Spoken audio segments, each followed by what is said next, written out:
안녕하세요. 전 이 유튜브를 친정엄마가 소개해 주셔서 듣게 된 지가 오래되지 않았어요. 요즘은 친정엄마 못지않게 이곳을 찾아 영상을 보고 있습니다. 이곳엔 정말 많은 세상사 얘기가 펼쳐져 있더라고요. 여러분도 대부분 애청자시겠죠? 저 역시 애청자인데 오늘은 제 얘기를 좀 해보려고 합니다. 그럼 이제 제 사연을 시작해 볼게요. 우리 부모님은 오랫동안 함께한 사이였어요. 사범대학교 시절부터 유명한 CC로 사귀셨다고 하는데 그대로 결혼까지 하셨으니 말이에요. 아빠는 중학교 수학 선생님이셨고 엄마도 중학교 수학 선생님이셨습니다. 두 분은 대부분 다른 학교에서 재직하셨지만 같은 학교에서 근무한 적도 있다고 했어요. 학교에 다닐 때에도 붙어 다니는 인고 커플인데 결혼해서도 같이 출근하고 같이 퇴근하는 소문난 금수를 자랑하셨죠. 전 어릴 때부터 부부는 우리 부모처럼 사는 게 당연한 줄 알았어요. 그래서 삼촌들이 이혼했다는 소식을 들었을 땐 마치 있어서는 안 되는 큰일이라도 난 줄 알았죠. 하지만 이혼이 얼마나 흔한 세상입니까? 우리 부모님처럼 금슬 좋게 사는 분들이 도리어 귀한 세상이 돼버렸죠. 부모님은 우리 언니와 저를 낳으셨어요. 언니는 저보다 3살이 많았는데 정말이지 동네 골목 대장이었습니다. 여자라고 해도 키가 크고 힘까지 세서 동네 남자애들은 우리 언니에게 꼼짝 못했어요. 그렇지만 우리 언니는 보기에는 과격하고 드세 보여도 사실 여린 마음을 가졌죠. 동생인 저는 그런 언니를 알고 있었습니다. 제가 6살 때쯤 언니랑 놀다가 밀쳐서 머리 뒤통수에 상처가 났거든요. 좀 심하게 피가 나서 엄마가 저를 병원에 데려가서 몇 방울 꼬매서 돌아왔죠. 전 피가 났을 때는 무서웠지만 치료하고 나와서는 아무렇지 않았는데 우리 언니는 계속 안절부절 못했어요. 자기 때문에 동생이 머리에 상처를 입은 것이 미안했던 마음이었죠. 9살이었던 언니는 그 당시 제일 아끼는 구두를 저에게 내밀었습니다. 언니가 다치게 해서 미안해. 이거 너 해. 하지만 이건 언니가 제일 아끼는 신발이잖아. 나 줘도 돼? 내가 잘못했으니까 주는 거야. 그리고 내가 평생 네 편이 되어줄게. 알았지? 그 일 이후로 언니가 제 말만 듣고 그랬던 건 아니에요. 우리 주변의 평범한 자매가 그러하듯이 사소한 일로 싸우기도 하고 밉다고 얘기도 했지만 우리는 제일 친하고 서로를 챙겨주는 언니 동생 사이였습니다. 우리 가족은 평범하게 잘 살고 있었는데 우리 집에도 큰일이 닥쳐버렸어요. 아빠가 간암에 걸리신 거죠. 우리 아빠는 담배도 안 피우시고 술도 그렇게 좋아하시는 분이 아니었거든요. 그런데 이상하게도 간암으로 투병하시더니 결국 세상을 떠나셨습니다. 금슬이 좋았던 만큼 우리 엄마는 정말 많이 힘들어하셨어요. 엄마는 아빠의 병간호를 극진히 하셨지만 너무 늦게야 아빠의 암을 발견하셔서 어떻게 손을 써볼 수가 없었다고 합니다. 아빠의 장례식 날이 지금도 기억이 선명해요. 전 중학교 1학년이었고 언니는 고등학교 1학년이었는데 엄마는 너무 많이 울고 놀라셔서 거의 실신을 하셔 장례식장 뒤편 방에 누워 계셨어요. 전 장례식을 가본 적이 없었지만 큰아버지들이 와서 여기 상주 자리에서 손님이 오면 인사를 해야 한다고 가르쳐 주셨습니다. 엄마의 동생인 외삼촌과 숙모가 장례식장에서 아픈 엄마를 챙겨주시고 많은 일을 도와주셨죠. 우리 엄마가 그렇게 나약하게 지내신 적은 그때 이전에도 이후에도 본 적이 없었어요. 시간이 흘러 제가 성인이 된 어느 날 엄마는 이때의 마음을 얘기하셨습니다. 아빠 장례식 날 너네 아빠 따라서 가고 싶다는 못된 마음도 들었단다. 하지만 너랑 언니가 있어서 엄만 정신 붙잡을 수 있었던 것 같아. 엄마는 아빠의 발인을 마치고 집에 돌아와서 아빠 옷이랑 물건들을 정리하면서 몇 날 며칠을 앓듯이 우셨고 괴로워하셨어요. 하지만 언제 그랬냐는 듯이 마음을 잡고 일상으로 돌아와서 학교를 출근하고 저희를 뒷바라지 해주셨죠. 그리고 2년 뒤에 학교를 그만두시면서 수학학원을 차리셨어요. 앞으로 언니랑 제 대학교 등록금도 벌어야 하는데 교사 월급만으로는 충분하지 않다고 해서 내린 결정이셨죠. 엄마가 수학학원을 운영하시니까 더욱 시간에 여유가 없이 바쁘셨어요. 엄마는 가끔씩 외로워 보이고 아빠를 그리워하는 것 같아서 바쁘게 일하시는 것이 오히려 안심이었습니다. 언니랑 저는 엄마가 외롭지 않았으면 좋겠어서 주말에는 다 같이 팔짱 끼고 영화 보러 다니고 맛집도 다니면서 친구처럼 놀았죠. 그래서 다른 사람들은 우리 집 딸들이 효녀라고 엄마와 딸들이 저렇게 사이가 좋을 수가 있냐고 부러워하셨어요. 제가 가장 사랑하는 두 여자는 바로 우리 엄마와 언니입니다. 이 세상에는 우리 엄마와 언니가 있어서 전 행복했고 든든했죠. 대학교 때 술을 마시다가 언니가 엄마의 비밀을 하나 털어놓았어요. 너 그거 알아? 우리 엄마도 사실 연애할 뻔했었다? 엄마 수학학원 차리고 거기에서 같이 일하던 남자 선생님이 엄마한테 결혼하자고 대시했었대. 엄마보다 무려 5살이나 연하지만 엄마도 그 아저씨가 좀 마음에 들었었나 봐. 그래서 만나볼 거 고민하다가 결국 우리 때문에 마음을 접으셨대. 그때 우리가 사춘기였잖아. 너 중학생이고 나 고등학생이고. 그래서 엄마가 망설이다가 결국 우리가 상처받을까 봐서 그 아저씨 거절하고 혼자 살기로 마음 먹으셨대. 한참 뒤에서야 엄마의 이 일을 얘기 듣고 엄마에게 참 고맙고도 미안했어요. 지금 결혼해서 아이를 키우며 그때 엄마가 얼마나 힘드셨을까, 외로우셨을까, 이제 엄마의 마음이 조금씩 이해가 되거든요. 우리 때문에 엄마의 여자로서의 인생을 포기하신 것만 같아서 안타까웠습니다. 그래서 더욱 엄마에게 잘해야겠다고 마음먹었어요. 그런 일이 있고 얼마 지나지 않아서 대학교 2학년이던 언니에게 사랑이 찾아왔습니다. 아직 고등학생인 저는 중성적인 언니가 어느 날부터 여성스럽게 옷을 새로 사서 입고 제 향수까지 뿌리고 데이트를 나가는 걸 보니까 놀라웠어요. 그리고 한 번은 사귀던 오빠를 저에게 소개도 시켜줬고요. 롯데리아에서 햄버거를 사주면서 언니와 사귀는 오빠를 처음 봤을 때, 아, 언니가 반할만 하다 했죠. 언니가 중학교 때부터 좋아하던 남자 연예인은 김재원이라는 탤런트였어요. 그 오빠는 김재원을 닮은 하얗고 웃는 모습이 예쁜 곱상하게 생긴 남자였습니다.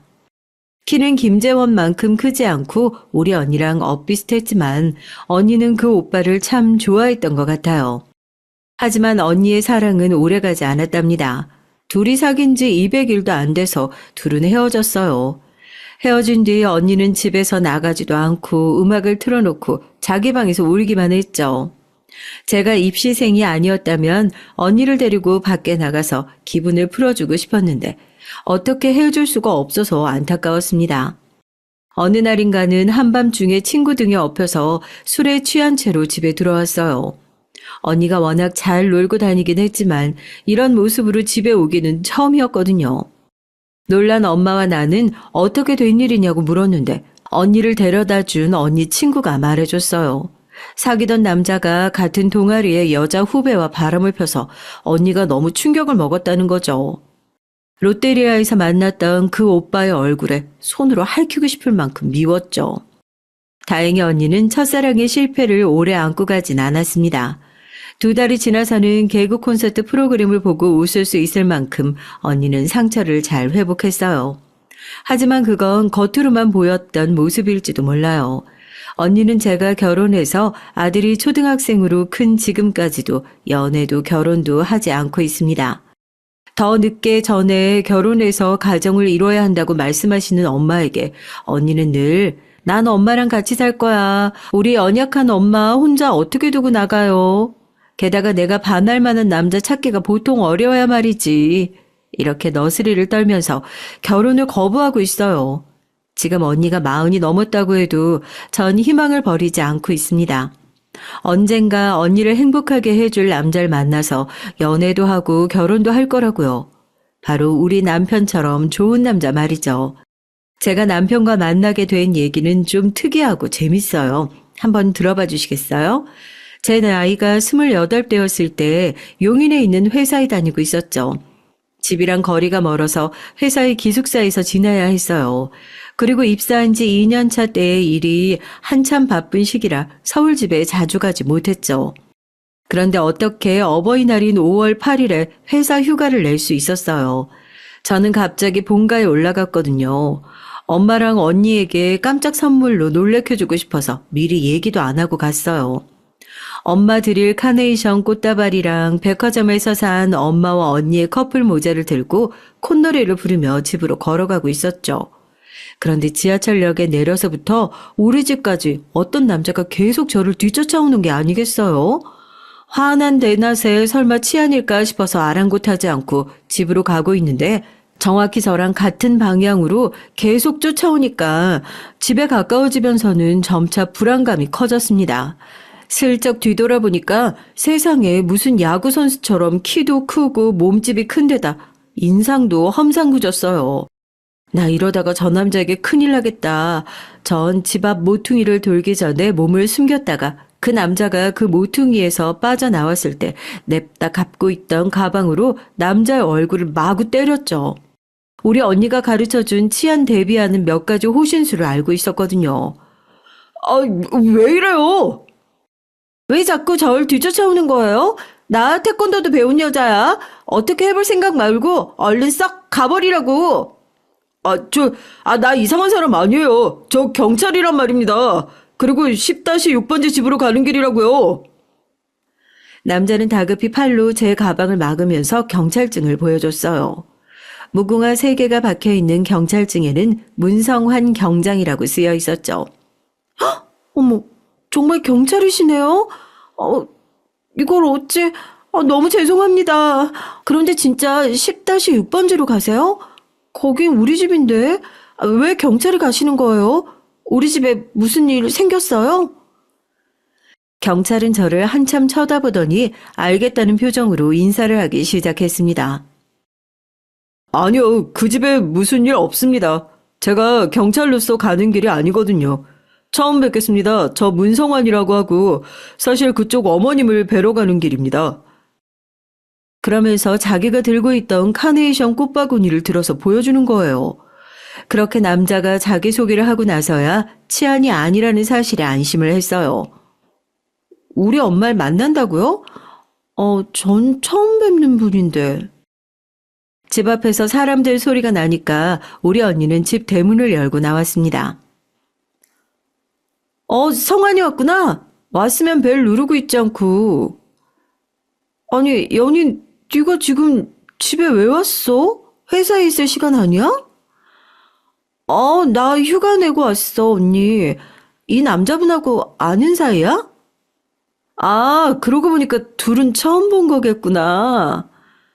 웃기네. 어떻게 둘이 딱 집 앞에서 마주쳐서 들어오니? 얼른 들어와. 엄마 기다리셔. 집에 들어가서 성환 씨와 제가 맞닥뜨렸던 얘기를 듣고 언니와 엄마는 한참을 웃고 난리였습니다. 이 무슨 드라마 같은 일이냐는 말이죠. 실은 제가 다시 생각해봐도 정말 드라마 같은 일이지 뭐예요. 성환 씨가 우리 엄마와 인연이 생기게 된 날은 그날로부터 2년 전으로 거슬러 올라간답니다. 어떤 범인을 뒤쫓던 성환 씨는 그만 계단에서 굴러 떨어져서 의식을 잃고 있었어요. 그때 마침 그곳을 지나던 우리 엄마는 급히 119에 구급차를 불러서 성환 씨와 함께 병원에 갔고 의식을 차릴 때까지 성환 씨 곁에 있어 주었다는 거예요. 젊고 건강한 성환 씨는 별탈 없이 회복해서 퇴원할 수 있었지만 만약 의식을 잃고 오랜 시간 지났다면 어딘가 몸에 장애를 갖게 될 수도 있었다고요. 성환 씨는 너무 감사해하며 그날부터 우리 엄마를 제2의 어머니로 모시겠다며 인연을 맺게 된 거라고 합니다.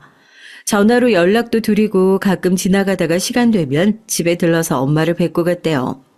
집에 와서 갈아야 할 전등이나 고장난 부엌, 수전 등 고칠 것이 있으면 꼭 고쳐주고 해서 엄마는 아들이 새로 생긴 것 같다며 좋으셨대요.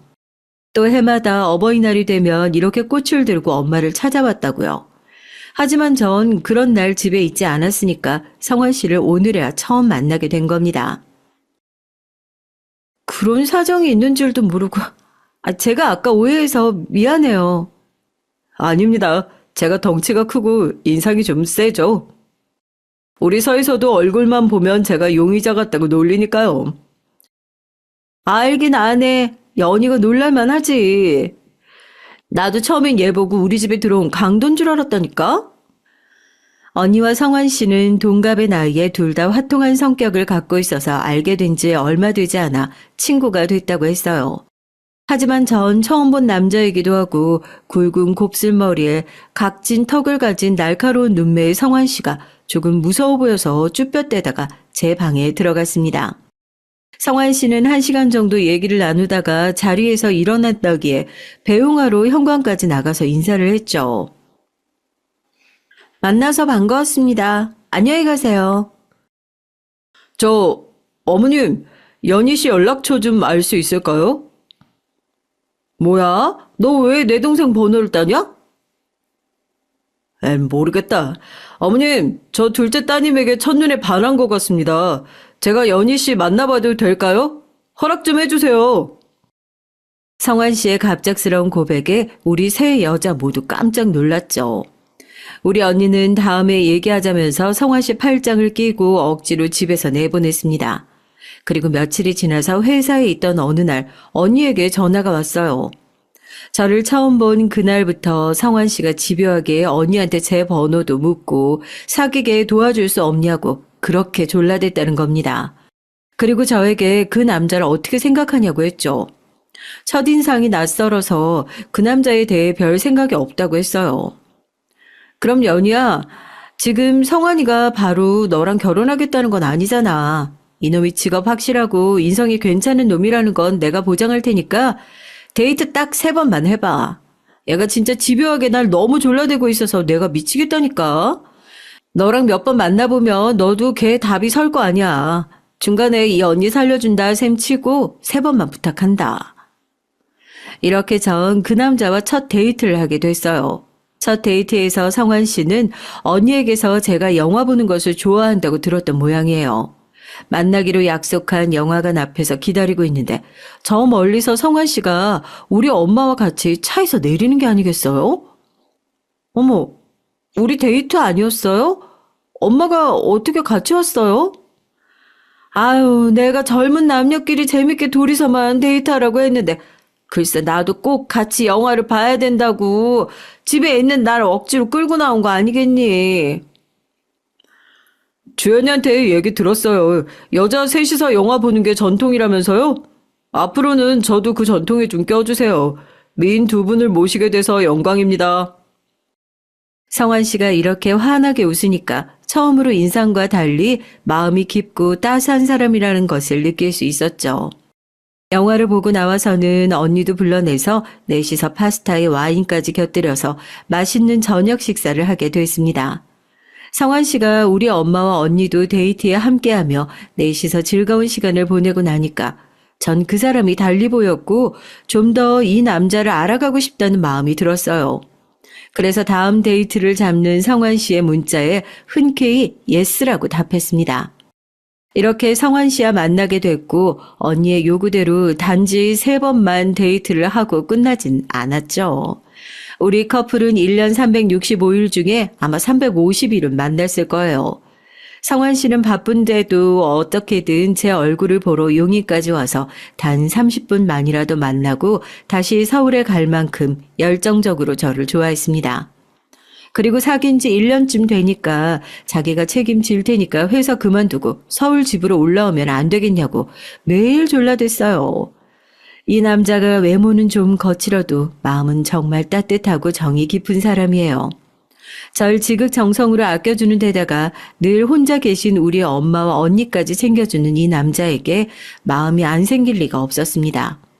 저도 마음속 깊이 성환 씨를 사랑하고 있었어요. 우리가 만난 지 400일이 됐을 때 성환 씨는 저에게 프로포즈를 했습니다. 성환 씨가 불러낸 공덕동의 어느 아담한 카페에 들어가서 보니까 색색의 풍선이 천장을 메우고 있었고 금색 반짝이는 글씨에 플랜카드가 걸려 있었어요. 연희야, 널 많이 사랑한다. 우리 죽을 때까지 함께 살자. 카페를 대관해서 후배 경찰들과 함께 이 프로포즈 이벤트를 준비했던 겁니다. 너무 감격한 나머지 전 성환 씨를 보자마자 꼭 껴안았고 성환 씨는 이미 눈물이 그렁그렁해서는 제 약지 손가락에 약혼 반지를 껴줬어요. 그 모습에 함께 있던 2명의 경찰 제복을 입은 후배분들이 폭죽을 터뜨리고 축하를 해줬습니다. 마치 영화처럼 처음 만났던 우리는 프로포즈도 이렇게 낭만적으로 했죠. 프로포즈를 받고 저와 성환 씨는 바로 결혼을 준비했습니다. 우리의 결혼하겠다는 소식에 엄마와 언니는 그동안 우리가 사귀었던 모습을 함께 해왔기 때문에 진심으로 축복을 해줬어요. 하지만 아직 성환 씨의 가족은 저를 모르잖아요. 예비 시부모님께서 저를 어떻게 보실지 조금 두려움이 생겼지만 성환 씨는 걱정 말라면서 불도저처럼 결혼 준비를 해 나갔습니다.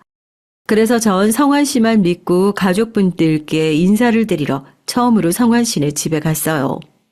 서울 종로구에 있는 성환 씨 본가에는 시부, 시모, 그리고 남동생과 그의 와이프와 아들 이렇게 5명이 있었습니다. 편안한 베이지색 가디건 차림의 시부가 현관문을 열어주면서 반갑게 맞이해줬죠. 그리고 부엌에는 음식을 준비하느라 한창인 시모와 동서가 있었고 거실에서 시부와 남편의 남동생과 함께 소파에 앉아서 두런두런 얘기를 하고 있었습니다. 처음 본 시부와 서방님은 남편과 달리 착하고 순해 보이는 인상을 가졌어요. 그리고 말씀하시는 걸 들어봐도 이분은 참 좋으신 분이구나 하고 안심을 할 수가 있었죠. 동서가 식사하러 오라고 불러서 식당으로 가서 알았습니다. 자리에 앉으니까 시모가 절 쳐다보고는 큰 목소리로 말씀하셨어요. 우리 집 양반이 실직한 뒤로 내가 보험해서 이 집을 이렇게 세웠단다. 그리고 나서 이 집 청소나 요리 같은 집안일은 원래 남편이 하는데 오늘은 우리 둘째 아들이 결혼할 아가씨를 데려온다길래 내가 특별히 솜씨를 발휘해봤어. 맛있게들 먹어. 남편의 체격과 외모는 외탁이었나 봅니다. 시모는 여자분 치고 키도 크고 어깨도 딱 벌어진 건장한 체격을 가지셨죠. 집에서 입기에는 과한 보라색 투피스 정장에 미용실에서 다듬었을 법한 크게 부풀린 파마머리로 계셨어요. 시모는 보험 영업이 잘 어울리실 만큼 활달하고 외향적인 성격을 가지신 것 같아요. 시모와 동서에게 감사히 잘 먹겠다는 말씀을 드리고 차려주신 음식을 먹기 시작했습니다. 안녕하세요. 제가 손아래 동서이긴 한데 시어주버님보다 먼저 결혼해서 이 집에 들어왔어요. 아가씨는 혹시 몇 살이에요? 아, 네, 안녕하세요. 전 올해 29 됐어요. 아, 그럼 내가 1살 많네. 어머님, 이럴 때에도 내가 존댓말 써야 해요? 둘째야, 그건 당연하단다. 우리나라 법도상 아무리 네가 나이가 많아도 형님을 깍듯이 대해야 하는 거야.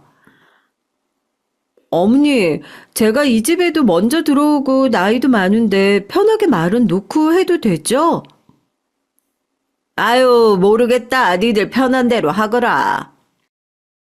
이들의 대화에서 알 수 있듯이 시모와 동서는 다소 예의가 없었고 자기 마음대로 하는 성격을 가진 것 같아요.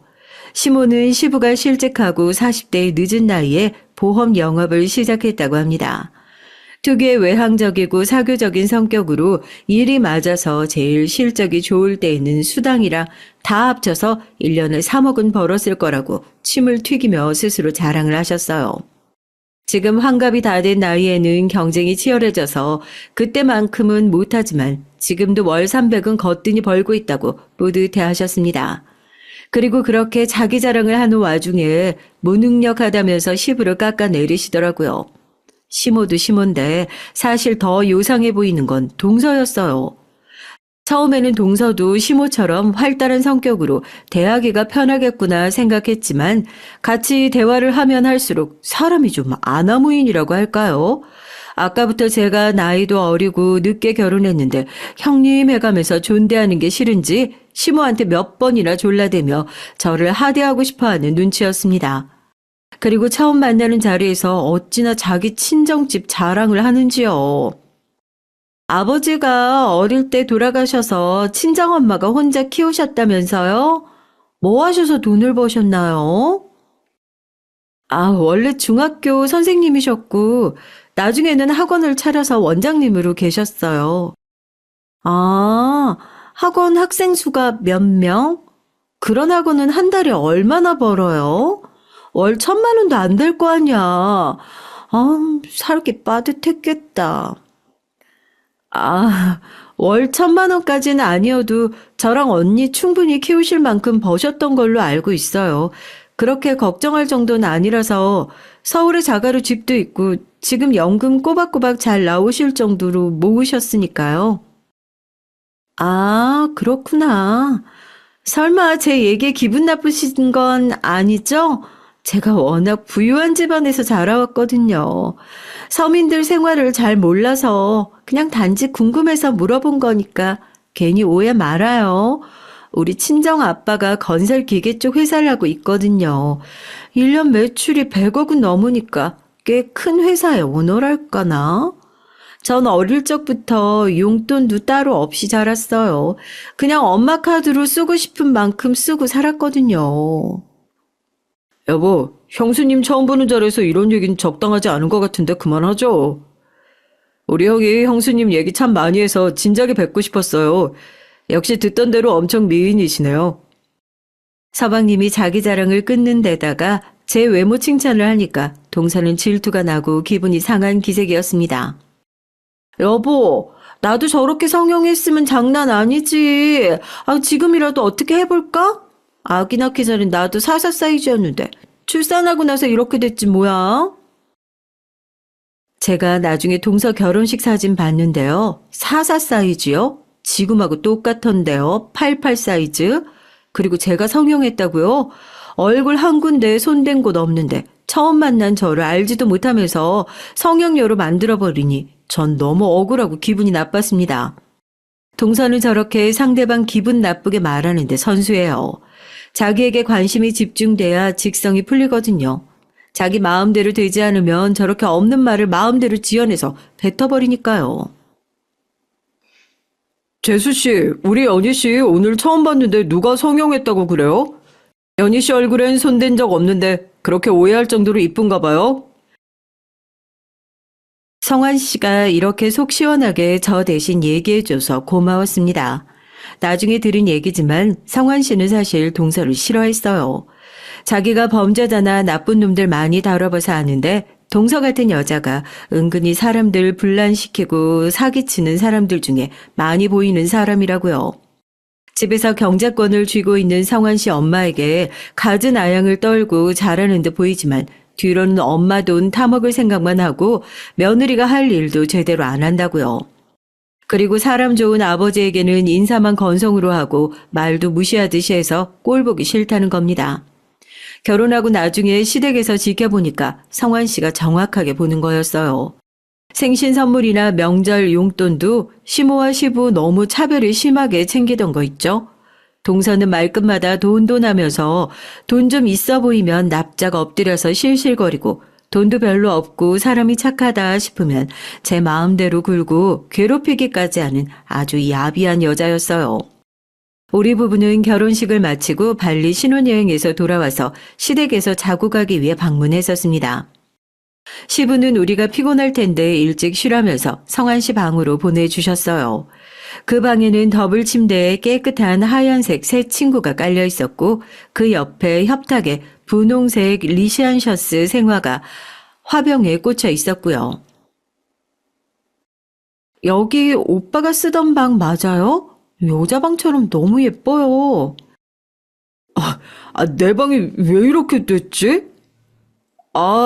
우리 아버지가 새며느리 온다고 청소하고 싹 꾸미셨나 보다. 아니, 아버님이 이렇게 직접 하셨다고요? 시부는 40대 중반에 다니던 은행에서 명예퇴직하고 프랜차이즈 치킨집을 창업하셨다가 3년 만에 망해서 그 이후로 쭉 집에서 가사 일을 책임지고 계세요. 하지만 청소부터 빨래, 요리, 거기에 집안 수리나 인테리어까지 완벽하게 해내셔서 시모가 집에 계실 때보다 훨씬 깨끗하고 예쁘게 관리 중이시죠. 그래서 이제 전 결혼하고 나서 가사 일을 하다가 모르는 부분은 친정 엄마도 아닌 시부께 물어보고는 했어요. 우리 남편도 저랬으면 싶었지만 시부를 전혀 닮지 않아서 집안일은 젬병인 점이 좀 아쉽죠. 신혼여행 다녀오면서 면세점에서 서방님과 동서의 화장품을 선물을 사서 남편을 통해 서방님께 드렸더니 너무 감사하다고 문자를 보내왔어요. 그런데 착한 서방님이 어쩌다가 동서 같은 스타일의 여자랑 결혼을 한 거예요? 혹시 맞선 봤나? 맞선? 걔네 속도 위반이라서 일찍 결혼했잖아. 뭐? 아니, 속도 위반이라니 서방님답지 않은데? 남녀 사이는 뭐 모른다지만 저렇게 얌전하고 소심하기까지 한 내 동생이 임신했다면서 재수 씨 데려온 날 온 가족이 뒤집어졌지. 대학교 때 미팅에서 처음 둘이 만났대. 재수 씨가 적극적으로 동생한테 사귀자고 들이댄 것 같은데 동생 녀석도 싫지 않은지 사귀고 있다가 갑자기 아기가 생겨서 대학 졸업하자마자 바로 결혼했어. 서방님은 결혼 뒤 대기업의 재무팀에 합격해서 잘 다니고 있었대요. 그리고 5년쯤 지나서 장인어른이 스카우트해서 자기네 회사로 불렀다고 합니다. 서방님은 원래 다니던 회사에 만족하고 있었고 동서네 회사 경영을 할 마음은 없었는데 5년 내내 동서와 장인어른이 부탁해서 어쩔 수 없이 이직을 했대요. 서방님 얘기로는 장인어른이 잘 가르쳐서 나중에 회사를 물려주려나 보다 싶었는데 막상 회사에 가니까 잘 대우해주기는커녕 회사 관리 시스템도 엉망이고 몽땅 서방님이 경영을 해야 했대요. 장인어른은 회사 일 사위에게 모두 맡겨두고 자기는 세컨여랑 놀러 다니고 도박 골프를 치러 다니면서 지내고 있다네요. 그래도 동서가 외동딸이라서 회사를 잘 키우면 결국 동서네가 물려받을 것이고 나중에 서방님네 아들까지 물려줄 생각으로 서방님은 정말 열심히 일하고 있습니다. 전 우리 남편도 서방님도 참 좋아하거든요. 두 형제가 성격은 판이하게 다르지만 두 남자 모두 가족을 책임지는 마음과 가정적인 면을 갖고 있어요. 또 여느 남자들과 다르게 다른 여자들에게 한눈을 파는 것 같지도 않고 자기 식구를 끔찍이 생각한답니다. 그래서 저는 지금까지 남편과 살면서 이혼 생각을 한 적은 없어요. 강력계 형사로 일하는 남편도 바빠서 집에 있는 시간은 부족하고 집안일도 많이 못 도와주지만 저와 아들을 사랑하고 친정엄마와 언니도 항상 챙겨주니까요. 그런 남편을 더 잘해주고 싶고 도와주고 싶은 게 안사람의 마음인데 동서는 그러질 않았어요. 제가 시댁에 들어온 다음 해에 동서가 골프를 같이 배우자고 권했죠. 저는 아이 키우기도 바쁘고 골프는 돈도 많이 들어서 부담스럽다고 거절했지만 동서는 막무가내로 자기가 다니던 골프 연습장에 강습비를 내주고 아침 10시에 우리 집 앞으로 차를 가져와서 저를 태워가서 억지로 배우게 됐어요. 요즘 골프 안 치면 촌스러운 건 몰라요? 나쯤 되니까 형님 챙겨주지. 내가 골프 강습비랑 골프채도 몇 개 줄 테니까 그냥 몸만 따라와서 같이 배워요. 어쨌든 동서 덕분에 공짜로 골프를 배우니 고마운 일이었지만 전 거북한 마음으로 다녀야 했어요. 왜냐면 거기 골프 강습 선생과 동서가 과하게 친하게, 아니 솔직히 말해서 둘이 놀아나는 것 같은데 그걸 보고 있자니 저도 동서의 불륜 현장에 있는 것 마냥 죄책감이 드는 겁니다. 동서, 강습 선생님하고 그렇게 몸 다 붙이면서 꼭 배워야 돼? 아니, 우린 유부녀들이고 남들 보는 눈도 있는데. 아우, 촌스러워. 원래 스포츠는 이렇게 배우는 거예요. 형님 참 이상하게 색안경 끼고 보네. 이거 괜히 우리 남편한테 얘기하는 거 아니죠? 뭐 그렇다 해도 난 아무렇지도 않아요. 골프 선생님이랑 스킨십 좀 한다고 나랑 이혼하면 뭐 자긴 좋을 게 있나? 우리 아빠 회사 물려받으려면 이런 사소한 건 그냥 참고 살아야지. 안 그래요? 오히려 저보고 오해한다면서 타박을 주는 거죠. 하지만 동서가 한 말은 거짓이었던 것으로 저에게 탄로가 나버렸습니다. 동서가 휴게실에서 그 선생과 키스를 하며 몸을 서로 더듬고 있는 광경을 전 보고 말았거든요. 저까지 불륜한 것처럼 너무 기분이 불쾌해서 그 뒤로 그 골프 연습장에 다니지 않았고 남편에게만 살짝 본 것을 얘기했어요. 남편은 원래도 동서를 가뜩이나 싫어했는데 이 얘기를 듣고 심각하게 고민을 하더라고요. 자기 동생에게 사실을 털어놔야 하나 말아야 하나. 제가 본 광경만으로 동서가 바람 폈다고 단정 지을 수만은 없고 심약한 서방님에게 괜한 얘기로 충격받는 게 걱정이었던지 남편은 그저 이 일을 덮고 넘어갔습니다. 아이를 키우다 보니까 세월이 어찌나 금방 지나가던지 저는 30대 중반의 나이에 친정엄마는 60대 중반의 나이에 들어섰어요. 그때 엄마는 머리 뒤통수 쪽에서 심한 두통이 자꾸 느껴진다고 말씀하셨죠.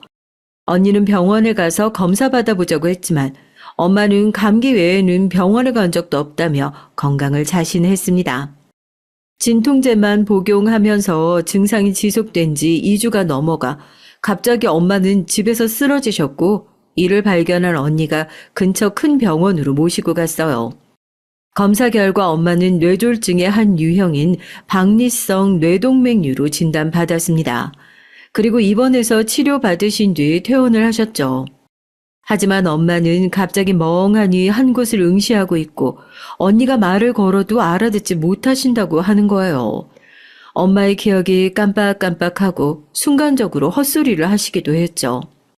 후유증이 있는 것 같아서 치료를 받았던 병원에 가서 증상을 얘기하고 검사를 해봤지만 별다른 이상이 없다고 했습니다. 하지만 그러고 며칠 뒤에 언니에게 전화가 왔어요. 엄마가 갑자기 발작 증세를 일으키셨다고요. 팔다리에 힘이 들어가고 뒤로 넘어가듯 꼬이는 모습으로 발작을 하셨대요. 그 얘기를 듣고 전 아무래도 찜찜해서 더 큰 병원에서 검사를 하기로 했습니다. 카톨릭대 성모병원에서 검사를 받아보니까 지난 뇌졸중으로 인한 뇌전증으로 발병하셨다는 결과를 듣게 됐어요. 전에 갔던 병원에서 오인하는 바람에 진단이 더 늦어졌고 아마 치료가 미뤄졌다면 증상이 악화됐을 거라고 했죠. 다행히도 친정엄마는 항경련제를 복용하면 발작 증세를 멈출 수 있었고 꾸준히 잘 지켜보며 관리하면 큰일은 막을 수 있다고 의사 선생님이 말씀했죠. 하지만 또 뇌졸중 등 뇌에 충격이 생긴다면 매우 위험해질 수 있으니까 조심해야 한다고 당부했습니다. 엄마가 지병을 얻으신 뒤 언니는 엄마 곁에서 더욱 잘 보살펴 드렸어요. 저는 주말마다 친정에 반찬을 해가며 엄마를 살펴봤고요. 우리 남편도 친정엄마 드린다며 용화단을 한의원을 알아내서 보약도 지어드리는 정성을 보였습니다. 하지만 우리의 이런 노력에도 불구하고 우리 엄마는 발병한 지 1년 만에 시장에 다녀오시는 길에 쓰러졌다는 어떤 행인의 연락을 받게 됐어요. 행인의 연락을 받은 저는 눈앞이 캄캄해져서 어떤 정신으로 병원까지 갔는지 모르겠습니다. 병원 응급실에서 의식을 잃은 채 누워있는 엄마를 다시 보니까 전 엄마가 그대로 돌아가실 것만 같아서 너무 무서워졌죠. 남편에게 전화를 걸었습니다. 여보, 엄마가 또 쓰러지셨어요. 엄마 지금 위독하셔. 우리 엄마 잘못되시면 나 어떡하면 좋아? 일단 진정해, 여보. 병원에 모시고 갔어? 길에 쓰러져 있는 엄마를 본 행인이 119에 신고해서 지금 카톨릭 병원 응급실에 계셔. 남편에게 전화를 한 뒤 간호사가 보호자 서명이랑 병원 수속을 밟고 오라고 해서 로비에서 대기하고 있었죠. 불안함과 걱정으로 피가 바싹바싹 마르는 기분으로 앉아있던 그때에 동서에게 전화가 왔습니다. 형님, 제가 지난번에 여행비 줄 테니까 시부모 칠순여행 모시고 가달라고 했잖아요. 왜 아직 답이 없어요? 형님네 돈도 긋고 덩달아 여행 가면 좋지 않아요? 왜 시부모 모시고 가는 게 그렇게 싫어요? 뭐 다른 게 더 필요해서 그래요? 동서, 나 지금 그 얘기 할 상황이 아니야. 글쎄, 우리 친정엄마가 또 쓰러지셨어. 그런데 이번에는 의식도 계속 못 차리고 계시네. 엄마가 깨어나시기 지금 기다리고 있거든? 그래요. 상태가 많이 안 좋으신가 봐요. 아직 더 검사를 해봐야겠지만 지난번에 쓰러지셨을 때 담당 의사가 또 이런 일이 발생하면 아무래도 뇌출혈이 악화돼서 심하면 돌아가실 수도 있을 거라고. 전 엄마가 돌아가실 수 있다는 생각만 해도 눈물을 멈출 수가 없었죠. 하지만 그 뒤에 이어진 동서의 말에 흐르던 눈물이 일순간 분노로 바뀌기도 했어요. 그래요. 사정은 딱하지만 어쩌겠어요. 병원에서 그렇게 얘기한 거면 깨어나기 어려우시겠네요. 뭐 그래도 좋게 생각하세요. 시아주버님 월급만으로는 형편도 빠듯해서 시부모 칠순도 잘 못 챙겨주는 게 현실이잖아요. 어차피 형님 내 돈도 없는데 곧 짐 하나 덜겠네요. 하며 비웃는 게 아니겠습니까? 사람이 죽어가는데 게다가 아주 남도 아니고 형님네 어머님이 잘못될 수도 있다는데 짐이라니요. 할 말이 따로 있지. 이게 무슨 망언이란 말입니까? 지금 그게 무슨 말이야? 우리 엄마가 죽으면 입 하나 더니까 우리 보고 좋아하라는 거야? 동서, 네가 사람이니? 전 로비에 있는 사람들이 다 쳐다볼 정도로 소리를 질러대며 동서에게 화를 냈습니다.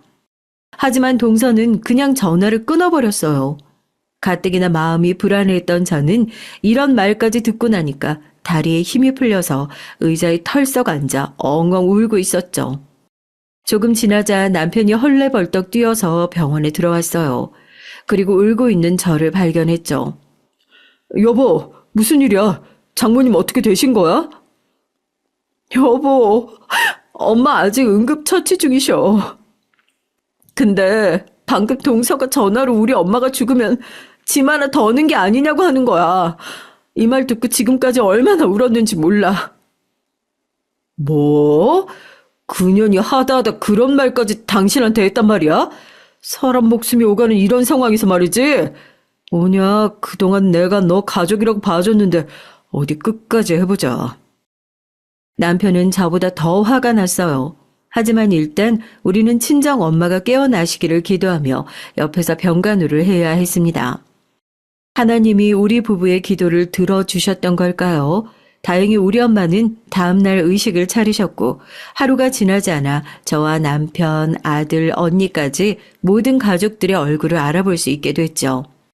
뇌전증으로 인한 치매 증상이나 발작을 걱정했지만 다행히 아직 없으셔서 그렇게 잘 넘어가서 집에 모셔다 드릴 수 있었습니다. 엄마가 안정을 찾으셨고 우리도 일상으로 돌아올 수 있었어요. 하지만 전 동서가 했던 말을 잊을 수가 없어서 만나서 뭐라고 욕을 해줘야 하나 진짜 머리라도 한 대 때려주고 싶은데 혼자 끙끙 앓고 있는 것을 안 남편은 저를 말렸습니다. 내가 그냥 끝까지 응징해 줄 거야. 당신 가만히 구경만 하라고. 남편은 범죄 사건을 추적했던 실력을 발휘해서 동서의 불륜을 조사했어요. 조사해보니 제가 몇 년 전 봤던 골프장 강사 말고도 대학교 동창, 조카가 다니는 태권도 학원의 젊은 사범까지 불륜의 경험이 아주 화려했습니다. 특히 자기 아들이 다니는 태권도 학원의 사범에게 들이댔다가 대차게 거절당하고 동네에 소문이 파다하게 퍼져서 망신당한 얘기는 정말 듣기도 민망했어요.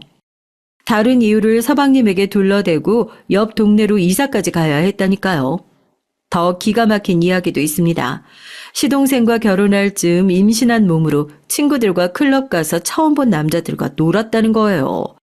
동서가 결혼할 내내 걸레처럼 산 여자였다는 사실을 몽땅 털어서 남편은 동생과 시댁 가족 모두의 앞에서 폭로를 했습니다.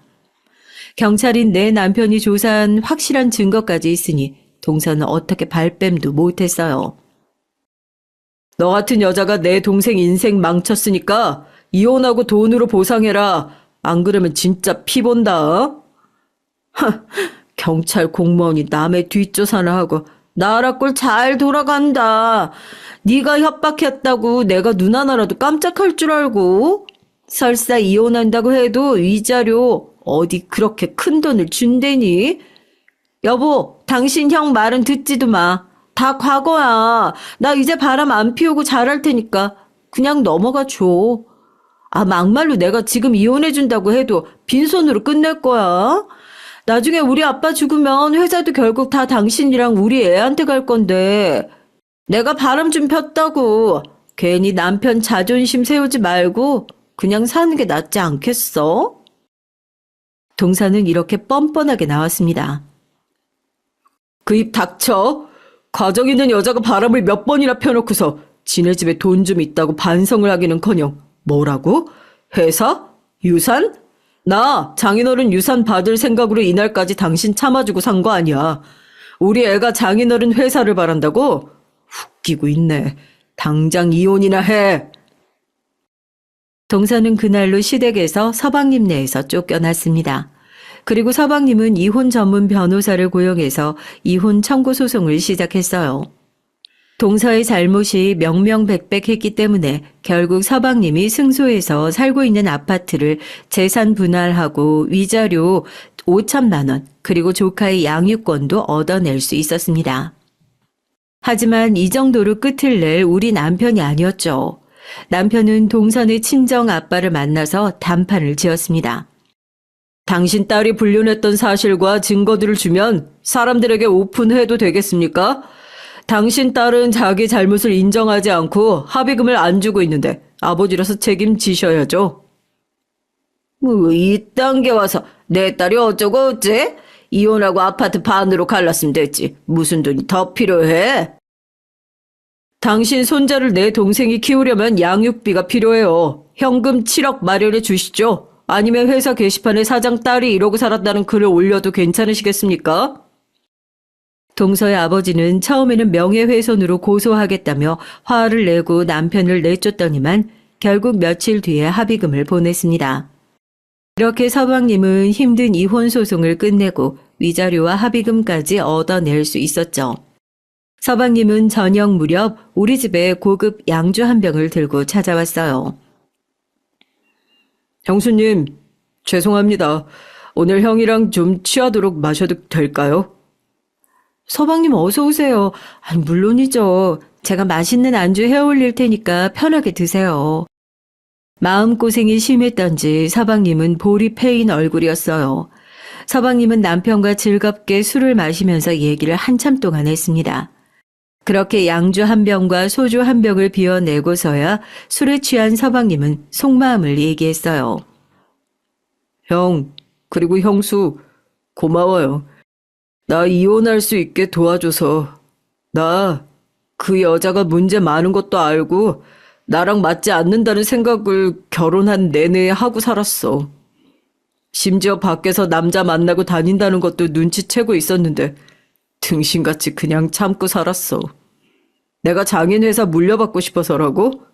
참나. 내가 그런 야망이라도 있는 놈이었다면 좀 편하게 살았겠지. 난 그저 내게 주어진 일을 해내고 싶었고 내 가정을 지키고 싶었을 뿐이야. 그런데 우리 부부의 모든 문제가 드러나 버리니까 차라리 속이 후련하네. 이제야 진짜 내가 하고 싶은 대로 자유롭게 살 수 있어서 한편으로는 좋아. 나 이혼남으로 혼자 됐지만 우리 아들 제대로 키우면서 살아볼 거예요. 형이랑 형수도 나 도와줄 거지? 서방님은 남편을 안고 한참을 울었습니다. 저도 그런 서방님이 안쓰러워서 곁에서 같이 울었어요. 사실 제가 서방님의 이혼의 계기를 만든 것 같아서 내내 미안한 마음이었거든요. 하지만 동서와 같이 산 13년은 겉에서 봤을 때만큼 서방님이 행복하지 않은 것 같았습니다. 아니, 서방님은 많이 괴로운데 참고 살았던 것 같아요. 이렇게 남편의 복수가 마무리되는가 싶었는데 우리 남편 정말 집요하고 무서운 사람이었어요. 자기 동생을 괴롭힌 동서가 그저 이혼해서 잘 사는 꼴을 볼 수 없었나 봐요. 동선의 친정 아빠의 불륜은 물론 사업을 하면서 저지른 비리를 계속 조사했습니다. 불륜한 사실을 동선의 친정 엄마에게 알리고 회사의 공장에서 오염된 폐수를 정수하지 않고 금방 하천에 흘려보낸 사실을 해당 관청에 제보를 했고요. 결국 동선의 부모님은 이혼을 했고 사업장은 환경법 위반 등을 이유로 행정처분을 받았습니다. 동선의 친정 회사는 1개월의 영업정지를 당했고 2억의 벌금도 내야 했어요. 그 뒤로도 시부는 서방님 없이 혼자 경영하는 데 한계를 드러내더니 결국 몇 년 지나서 도산하고 말았습니다. 동선은 부자로 태어나서 시댁에서 설거지 한번 하는 법이 없는 여자였는데 남자 만나고 쇼핑하는 것 말고는 할 수 있는 게 없는 사람이 이제 뭐하고 살지 궁금해지네요. 동선의 친정이 풍비박산이 나는 것을 보고 나서야 남편은 복수를 끝냈습니다. 여보, 정말 집요하다. 그렇게 동서가 미웠어? 내가 좀 심했나?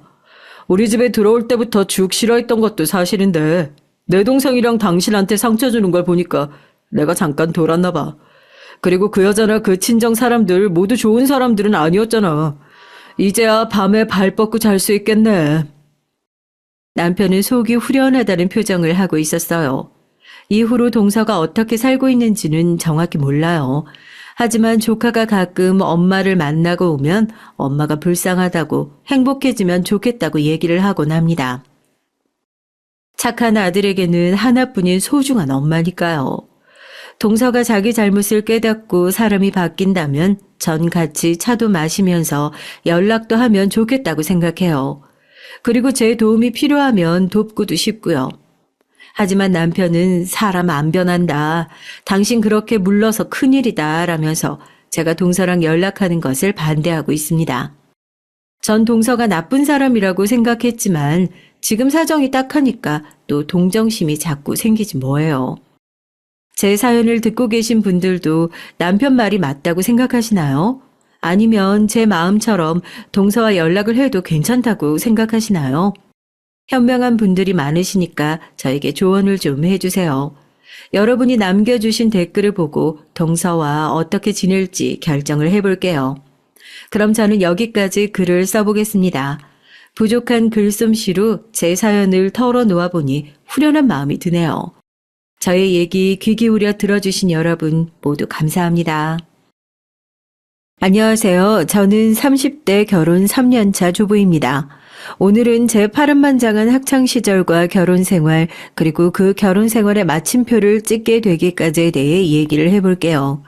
결혼생활을 끝내게 된 얘기를 하면서 왜 학창시절 얘기를 하냐 싶으신 분들이 있으시겠지만 제 얘기를 다 듣고 나시면 아, 그래서 그 얘기부터 했구나 하실 겁니다.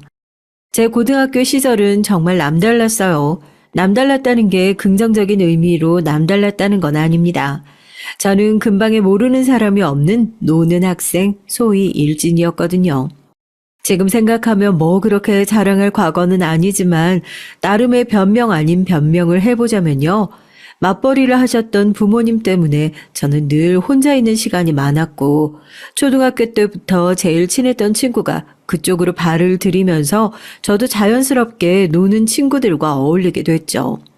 그러다 보니 어느새 제가 그 무리에서 제일 유명해지고 있더라고요. 물론 그냥 유명해진 건 아니었고요. 못된 짓을 좀 많이 하긴 했어요. 보기에는 평범해 보이고 여리여리해 보이는 몸매와는 달리 제가 힘도 세고 깡다구도 좀 있었거든요. 싸움엔 절대 지는 일이 없었고 성격상 지고는 못 살아서 반드시 보복을 해야 하는 사람이었죠. 공부머리가 딱히 좋지는 않았는데 이상하게 그쪽으로는 머리가 잘 돌아가서 누군가 저를 건드리면 수십 수백 배로 갚아주곤 했죠. 예를 들면 저에게 안 좋은 소문을 퍼뜨리고 다니는 친구가 있었거든요. 남자애들이랑 더럽게 논다는 등 임신을 했었다는 등 그런 말도 안 되는 소문들이요. 그런 소문들이 사실은 그 친구의 얘기였다고 밝혀버리고 학교를 그만두게 만든다든지 제 남자친구를 뺏은 친구와 그 남자친구의 바람피는 장면 같은 것을 학교에 벽보로 붙이기도 했고요. 물론 먼저 저에게 피해를 주지 않아도 제 눈에 거슬리는 이유만으로 친구들을 많이 괴롭히기도 했습니다. 그 부분은 시간이 지나면서 반성을 많이 했어요.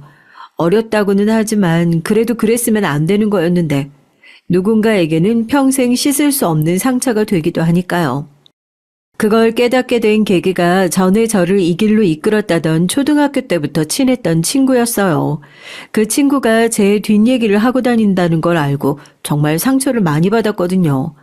전 정말 친한 친구라고 생각했는데 말이에요. 그 친구와 정말 죽을 듯이 싸우고 둘 다 병원에 입원할 정도가 되고 경찰까지 오고 나서야 멈췄습니다. 저와 제 친구의 그 싸움은 두고두고 화제가 될 만큼 엄청났었어요. 나중에 들어보니까 학교의 전설처럼 전해 내려오는 얘기더라고요. 내가 하는 말이나 행동 한마디가 누군가에겐 너무나 큰 상처가 될 수 있다는 걸 깨달았던 것이고요. 사실 그 친구와 그렇게 싸운 뒤에 둘 다 강제 전학 처분을 받게 된 날 엄마가 울면서 비셨거든요. 제발 정신 좀 차리라고요. 엄마의 그런 모습을 처음 본 충격도 있고 해서 전학을 가서는 꽤 바르게 살았습니다.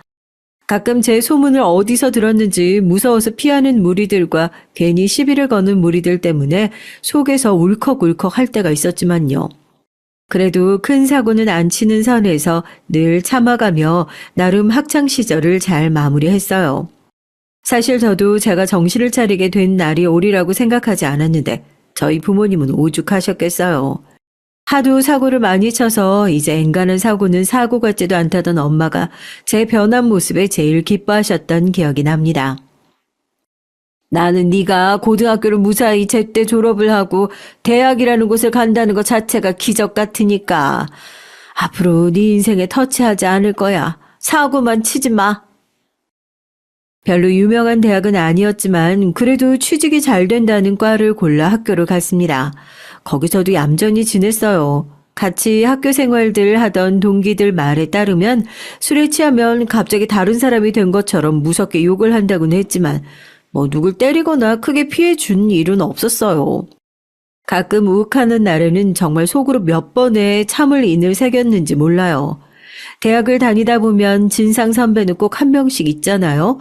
그런 사람들에게는 뒤에서 조용히 보복하곤 하긴 했지만 예를 들면 실수인 척 다른 정보를 알려준다든지 톡을 잘못 보낸 척 그 선배가 저한테 한 짓들을 단톡방에 올리면서 알린다든지 하는 것들 말이에요. 아무튼 제 성격은 잘 숨겨가며 살았습니다. 그래서 대학교 이후 만난 친구들은 저의 과거에 원래 성격을 잘 모르긴 해요. 그리고 성격을 자꾸 누르다 보니까 어느 순간 진짜 조금 유해진 것 같기도 했어요. 나이가 든 것도 있을 테고요. 전학을 당하기 전에 친했던 친구들과 대부분 연락이 끊겼어요. 가끔 연락하는 친구들도 있지만 그마저도 친하진 않았고요. 초등학교 때부터 친했다는 전학을 가게 된 이유가 된 그 친구와는 그 이후 한 10년 뒤쯤 만나서 화해를 했어요. 지금은 다시 둘도 없이 친하게 지내요. 가끔은 그때 우리가 왜 그렇게 죽도록 싸웠지 하면서 그 시절을 추억하기도 할 만큼요. 그 친구에게서 먼저 연락이 왔어요. 어린 시절 사진을 보다가 우리가 같이 찍은 사진을 발견했는데 인생에서 그만큼 친했던 친구를 갖는다는 게 얼마나 소중한 일인지 나이가 드니까 알겠다면서요. 저도 그 친구가 그리웠던 적이 많았기 때문에 그 연락이 참 반가웠습니다. 과거에 친했던 기억 때문인지 공유하는 추억이 많기 때문인지 저희는 금방 친해졌거든요. 그때 진짜 뭔 그런 걸로 그렇게 죽도록 싸웠는지 몰라. 그때 그게 중요한 문제였어. 그랬지. 다시 만난 그 친구는 진짜 결혼해서 애가 벌써 초등학생이에요. 저는 아직 애 소식이 없어서 그 친구한테 고민 상담도 종종 합니다. 아이가 안 생기는 게 최근 고민이었거든요. 지금 남편이랑 직장 생활을 할 때 만났습니다. 다니던 회사 상사였어요. 저한테 이거저거 일 가르쳐 주다가 정이 들어서 연애를 했고 자연스럽게 결혼으로 이어졌습니다. 어느 날 제가 물었던 적이 있어요. 자기는 내가 어디가 그렇게 좋아서 결혼까지 하려고 해? 착하잖아. 그리고 성실하고. 고등학교 때 저는 알았을까요? 미래의 남편에게 이런 소리를 듣게 될 날이 올 거라는 사실을 말입니다. 결혼하던 날 엄마가 우시면서 했던 말씀이 아직도 기억에 선명해요. 나는 네가 이렇게 멀쩡하게 잘 커서 정상적으로 결혼한다는 사실이 꿈만 같다 얘. 아휴, 개가천선이 다 널 두고 하는 말이 아니겠어? 그 말에 저와 제 옆에 붙어있던 그 친구가 정말 빵 터졌던 기억이 있습니다. 니네 둘이 다시 친해진 것도 나는 너무 신기하다. 세상사 아무도 모른다더니. 그만해요. 누가 들어요. 정말 코미디 영화 한 편을 찍은 결혼식이었습니다. 결혼을 하고 저는 이직을 했어요. 남편은 좀 쉬다가 하라고 했는데 성격상 집에서 쉬면 좀이 쑤시는 타입이라 바로 일자리를 구했죠. 직장 사람들도 저를 그냥 조용조용한 사람인 줄만 압니다. 과거에 저를 아는 사람들이면 다들 기절하겠죠. 엄마의 말대로라면 개과천선을 한 제가 요즘 유일하게 거슬리는 인물은 다름 아닌 제 시어머니세요. 정말 예전 성격 같았으면 한번 들이받고 집을 나오는 건데 많이 참아내고 있습니다. 남편이 저한테 잘하거든요. 대체 임신 소식은 언제 전해줄 거니? 그게 애 마음대로 되는 것도 아니고 검사했는데 저랑 집사람 둘 다 별 문제 없다니까 곧 되겠죠. 집에 얌전히 있어도 될까 말까인데 회사다 뭐다 자꾸 나다니니까 그런 거 아니야. 여자가 조신하게 살림이나 할 것이지.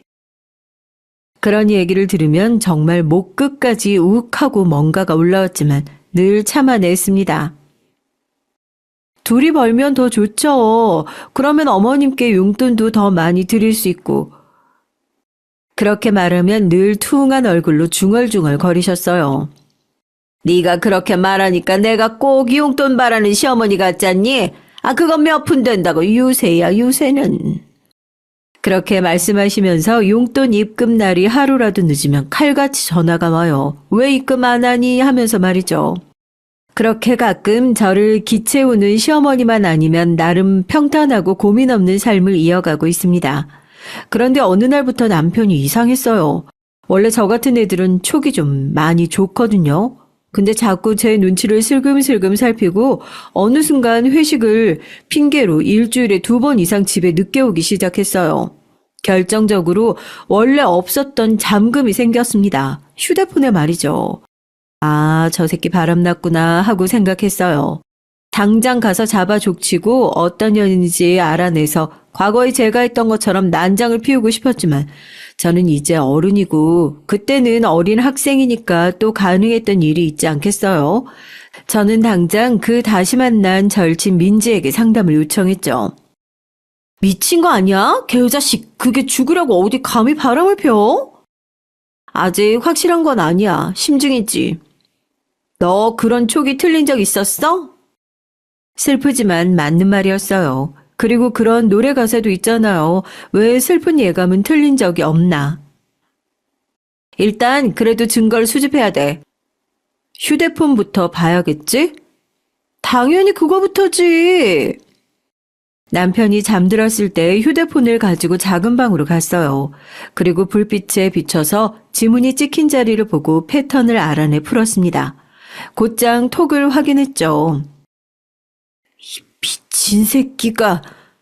아니라 다를까 그 안에는 바람의 흔적이 다 남아있더라고요. 원래 좀 멍청한데 그걸 순하다 생각하면서 남편을 선택했던 것도 있었거든요. 그걸 다 남겨놨더라고요. 다 캡처해서 제 폰으로 보냈습니다. 그리고 제게 보낸 그 기록을 지웠고요. 그러던 중 알게 된 건데 그 상간녀는 시어머니한테도 인사를 간 모양이더라고요. 진짜 기가 찼습니다. TV 속에서만 보던 막장 일화가 제 일이라니 현실은 진짜 드라마보다 더 드라마더라고요. 그리고 한 가지 더한 사실은 미친 것들이 여행을 가? 다음 주에 둘이 함께 여행을 간다는 사실이었어요. 저한테는 미룰 수 없는 중요한 출장이 있어서 간다고 했거든요. 심지어 출장 가는 그날이 제 생일이에요. 근데도 미룰 수가 없다며 미안하다고 싹싹 빌었었는데 그날 상간녀랑 여행을 가기로 했다는 겁니다. 순간 진짜 눈이 뒤집힐 뻔했어요. 당장이라도 누워서 세상 모르고 코 골고 자고 있는 저 인간의 면상에 싸대기를 날리고 머리를 쥐어뜯고 싶은 심정이었지만 일단 참았죠. 민지가 했던 말을 되새기면서요. 야, 너 또 성격대로 무조건 머리채부터 잡지 말고 참고, 응? 증거를 모아. 알겠지? 그래야 재산분할 같은 것도 다 너 유리한 거다. 참아, 어? 그 말을 떠올리며 심호흡을 했습니다. 그리고 다음 날부터 증거를 하나 둘 찾았어요. 이 멍청한 놈은 여기저기에 증거를 막 흘리고 다녔더라고요. 그동안 몰랐던 제가 멍청했다 느껴질 정도로 말입니다. 호텔 예약 문자를 그대로 방치해두고 집으로 둘이서 어딜 가다가 신호 위반을 했는지 신호 위반 사진이 날아왔습니다. 조수석 얼굴이 가려지긴 했는데 둘이 손을 잡고 남편이 한 손으로 운전 중이더라고요. 얼씨구 영화란 영화는 다 찍었네 이 년놈들이. 부글부글 끓었어요. 하지만 인내했죠. 그리고 여행을 간다는 그 장소에 같은 숙소를 예약했습니다. 방은 몇 호실인지 몰라서 그냥 일단 숙소만 같은 곳으로 잡았어요. 같이 갈래? 네가 그래 달라면 그러고. 그리고 민지에게도 함께 가자고 했죠. 어릴 때 저희 둘이 같이 뜨면 다들 벌벌 떨었거든요. 대망의 디데이, 남편은 설레는 얼굴로 짐을 싸더라고요. 그 모습을 도저히 그냥 봐 넘기지 못하고 한마디 했죠. 출장 가는데 콧노래를 불러? 되게 좋나 보다. 부인 생일에 부인 놔두고 출장 가는 게. 남편은 아차한 것 같았지만 생일을 챙겨주지 못해서 제가 삐진 거라 생각한 모양인지 어딘가에서 조그마한 박스 하나를 들고 나오더라고요. 열어보니 목걸이였습니다. 자기 너무 섭섭해하지 마. 어쩔 수 없었어 진짜로. 미안한 마음을 담아서 준비했어. 하며 제 목에 목걸이를 걸어주더군요. 당장 잡아 빼고 싶었지만 참았어요. 그리고 애써 억지로 웃어가며 말했습니다. 안 그래도 생일에 혼자 있기 뭐해서 민지랑 어디 호캉스라도 가려고. 잘 생각했어. 민지 씨가 역시 진짜 좋은 친구라니까. 그러면서 웃더라고요. 짐 하나 벗어던진 것 마냥 말이죠. 속으로 생각했어요. 너는 오늘 뒤졌다고 말이죠. 남편이 집을 나간 뒤 곧장 민지를 만나 저도 그 숙소를 향했습니다. 근데 숙소만 알아서는 뭐 어쩔 수 없지 않아? 그 멍청한 새끼가 지 휴대폰에 어디 예약했는지 기록 다 남겨놨어. 심지어 스케줄도 짜놨더라. 몇 시에 어디 가는지 다 알아.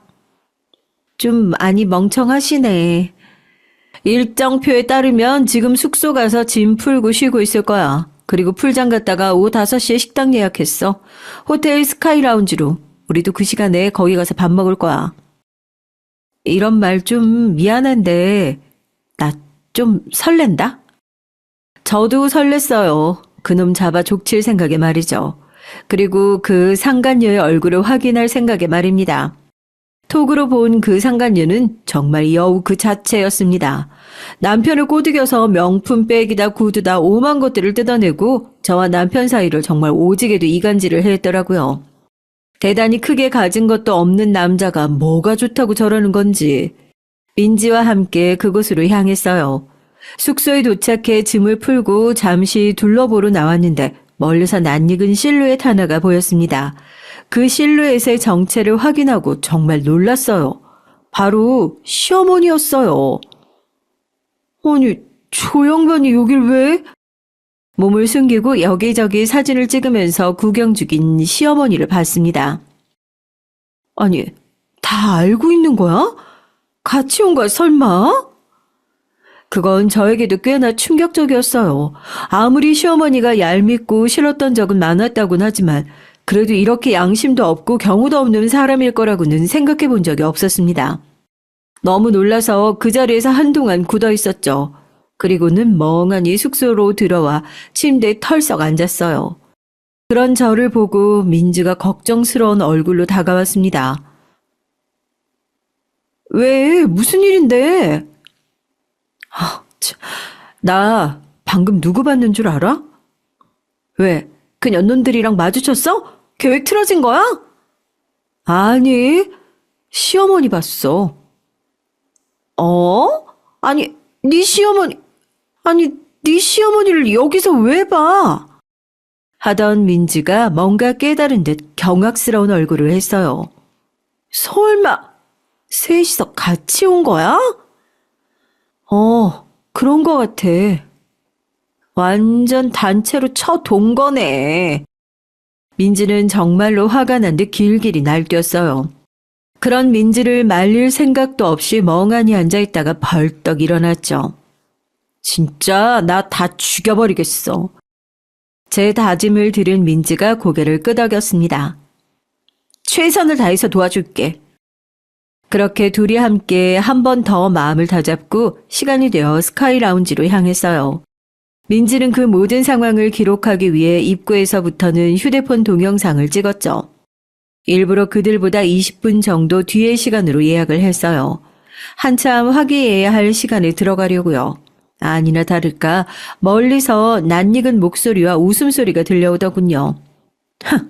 겁나 즐겁나 보네. 입에서 빈정거림이 자연스럽게 나왔습니다. 그 순간만큼은 그동안 눌러왔던 제 성격이 다 봉인 해제되는 느낌이었어요. 치기 어렵던 학창시절로 돌아간 듯 이성을 잃어가고 있었습니다. 점점 그 세 사람 가까이에 다가갔어요. 얼굴이 보이고 목소리가 더 크게 들려오고 어느덧 바로 앞에 섰습니다. 자신의 옆에 그늘이 진다는 걸 알았는지 남편이 저를 올려다보더군요. 그리고 악소리도 내지 못하고 그 자리에서 굳더라고요. 남편의 그 표정을 본 시어머니와 상간녀가 제 쪽으로 고개를 돌렸습니다. 그리고는 시어머니도 굳었어요. 네가 여기는 어떻게... 자기야. 자기? 제가 눈을 감고 숨을 몰아쉬었습니다. 그리고는 눈을 떠서 궁금했던 상간이의 얼굴을 확인했어요. 근데 어딘가 낯이 익었죠. 아니나 다를까 그쪽도 제가 낯익은지 한참을 보더니 얼굴이 하얗게 질려가기 시작했습니다. 그러더니 떨리는 목소리로 남편에게 묻더군요. 이분이 오빠 부인이셔? 남편이 아무 말도 못하고 고개만 살짝 끄덕였어요. 남편의 그 끄덕임을 본 상간녀는 더더욱 얼굴이 하얗게 질렸고요. 그리고는 기어들어가는 목소리로 말했습니다. 현정 언니 아니세요? 제 이름을 알더라고요. 그래서 다시 얼굴을 빤히 바라봤죠. 남편도 놀랐는지 상간녀를 보더라고요. 현정이 너랑 아는 사이야? 그제야 상간녀 눈에 민지도 들어왔는지 민지를 보고는 손을 떨기 시작했습니다. 민지 언니? 나도 알아? 야, 너 누구야? 아, 그제야 생각이 났어요. 어쩐지 낯익더라. 전학 가기 전 학교의 후배였습니다. 저랑 같은 무리에서 놀던 후배였어요. 이름이 김수정? 뭐 그랬던 것 같은데? 김수정? 그게 누구야? 그러던 민지가 생각났다는 듯 아하며 손바닥을 마주쳤죠. 아! 생각났다! 우리 학교 후배! 그리고는 덜덜 떨고 있는 그 상간녀이자 학교 후배인 아이에게 말했습니다. 너 여기서 뭐하니? 이놈이 현정이 남편인 거 모르고 만났어? 그 말에 그 상간녀가 벌떡 일어나서 반쯤 우는 목소리로 덜덜 떨며 말을 이어갔습니다. 저 진짜 몰랐어요. 진짜로요. 정말 너무너무 죄송합니다. 언니 남편인 줄 알았으면 절대 안 만났을 거예요. 진짜 죽을 죄를 지었어요. 그러면서 싹싹 비는 그 모습을 제가 어이없는 얼굴로 바라봤죠. 세상에 그런 우연도 있더라고요. 그 모습을 보던 남편과 시어머니가 한마디씩 거들었습니다. 둘이 학교 선후배요? 아니, 그거보다 자기야 내 말부터 들어봐봐. 아니 뭐 애도 못 가지는 게 남자가 한눈을 좀 팔 수도 있지. 제가 찌릿하고 보자 두 사람 다 뻘쭘한 듯 입을 다물더라고요. 물론 시어머니는 계속 꿍얼거리고 계셨지만요. 너네 둘 내가 진짜 가만 안 둔다. 아니, 어머님까지 셋 다요. 아 가만 안 두면 네가 어쩔 건데. 아니 네가 뭐. 아, 엄마 조용히 좀 해요. 이미 주변 사람들이 모두 저희를 구경하고 있었어요. 제 말에 그 상간녀가 더 바들바들 떨더라고요. 아마 그때 제 모습을 기억한다면 알겠죠. 제가 받은 걸 어떤 식으로 얼만큼 돌려주는 사람인지요. 언니, 진짜 너무 죄송해요. 다시는 안 만날게요. 언니가 하라는 대로 다 할게요. 이혼하실 때 뭐 증언 같은 거 필요하다 하시면 제가 다 나가서 언니 편에서 증언할게요. 그 모습이 좀 과하다는 생각이 그제야 든 것 같더라고요. 멍청한 남편이 말이죠. 자기야, 그건 너 왜 그래? 의아한 눈으로 상간녀를 바라보더라고요. 아니, 이 언니가 얼마나 아니, 그게, 언니 진짜 죄송해요. 아, 전현이 어딜 도망가? 야! 그러고는 벌떡 일어나 도망갔습니다. 민지는 그런 상간녀를 쫓아갔어요. 그런 그 둘을 바라보다가 제가 고개를 돌려 남편을 바라봤습니다. 남편은 여전히 의아한 눈으로 상간녀가 도망간 자리를 보다가 제 시선을 느꼈는지 저를 보더라고요. 그리고 억지로 입꼬리를 당겨 웃었습니다. 자기야, 내가 잘못했어. 근데 일단 내 얘기부터 들어봐. 닥쳐, 이 멍청한 새끼야. 제 입에서 그런 험한 말이 나오는 걸 처음 들은 남편이 벙쪄했어요. 그리고는 곧 시어머니가 저를 향해 눈을 부릅떴습니다. 남편한테 닥쳐고 뭐고 멍청한 새끼는 뭐야? 아니, 너 미쳤니? 그런 시어머니를 보다가 피식 웃었어요. 제 웃음에 당황한 듯 말을 버벅이더라고요. 어머, 얘 왜 이래? 어머니도 조용히 하시고 얌전히 계세요. 온 동네방네에 남편 상간녀랑 셋이서 여행 간 미친 노인네라는 소문나기 싫으시면 뭐? 못 알아들으셨어요? 제가 어머니 사시는 아파트 호스마다 홍보물이라도 써서 돌려야 알아들으시겠냐고요. 시끄럽다고요. 제 그 말과 태도에 놀란 시어머니가 굳어서 입만 뻥긋거리고 있을 때 역시 놀란 남편에게 시선을 돌려 말했습니다. 나 진짜 착하게 살려고 했거든? 네가 다 망친 거야. 너 진짜 뒤졌어. 오늘 일단 집에 들어오지 마라. 들어오면 죽인다. 그럼 어딜 가? 네 엄마 집에 가 있어. 뭘 어딜 가. 그리고 얌전히 내 처분 기다려. 여기서 더 이상 내 신경 거슬리게 하면 니네 회사 앞에 가서 1인 시위한다. 여보, 대답이나 해. 알았어. 그리고는 돌아서서 나왔어요. 정말 속이 부글부글 끓었지만 이성을 찾으려고 노력했죠. 폭력 사태가 일어나지 않은 것만 해도 정말 장족의 발전이라고 스스로 다독였습니다. 민지는 그 상간녀의 머리채를 잡아서 제가 있는 객실로 데리고 왔어요. 눈물과 콧물이 범벅이 된 얼굴로 다시 한번 제 앞에서 무릎을 꿇었습니다. 나한테 했던 말 다시 해봐. 나 아까 녹음 제대로 못했거든? 나 김수정은 오민재와 불륜관계인 것을 인정하고 박현정이 이혼을 하는 과정에서 진술이 필요하다면 거짓 없이 모든 걸 증언할 것을 약속합니다. 벌벌 떨어가며 그렇게 말하더라고요. 저랑 눈만 마주쳐도 움찔하는 게 과거의 제 모습을 너무 잘 기억하고 있는 것 같았습니다. 그 상간녀의 연락처를 받고 난 뒤 돌려보냈어요. 그리고 민지와 그날 밤 호텔에서 술을 부어라 마셔라 했어요. 이 상황이 너무 기가 막혀서 말이죠. 남편은 그날 이후로 어머님 집에서 지냈습니다. 그리고 저는 부모님께 이 모든 사실을 얘기했고요. 그 망할 놈의 자식! 지금 어딨어?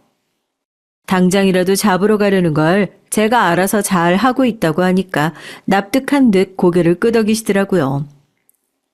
그래, 네가 이런 일 당하고 가만히 있을 애가 아니지. 그렇게 말씀하시면서 말이에요.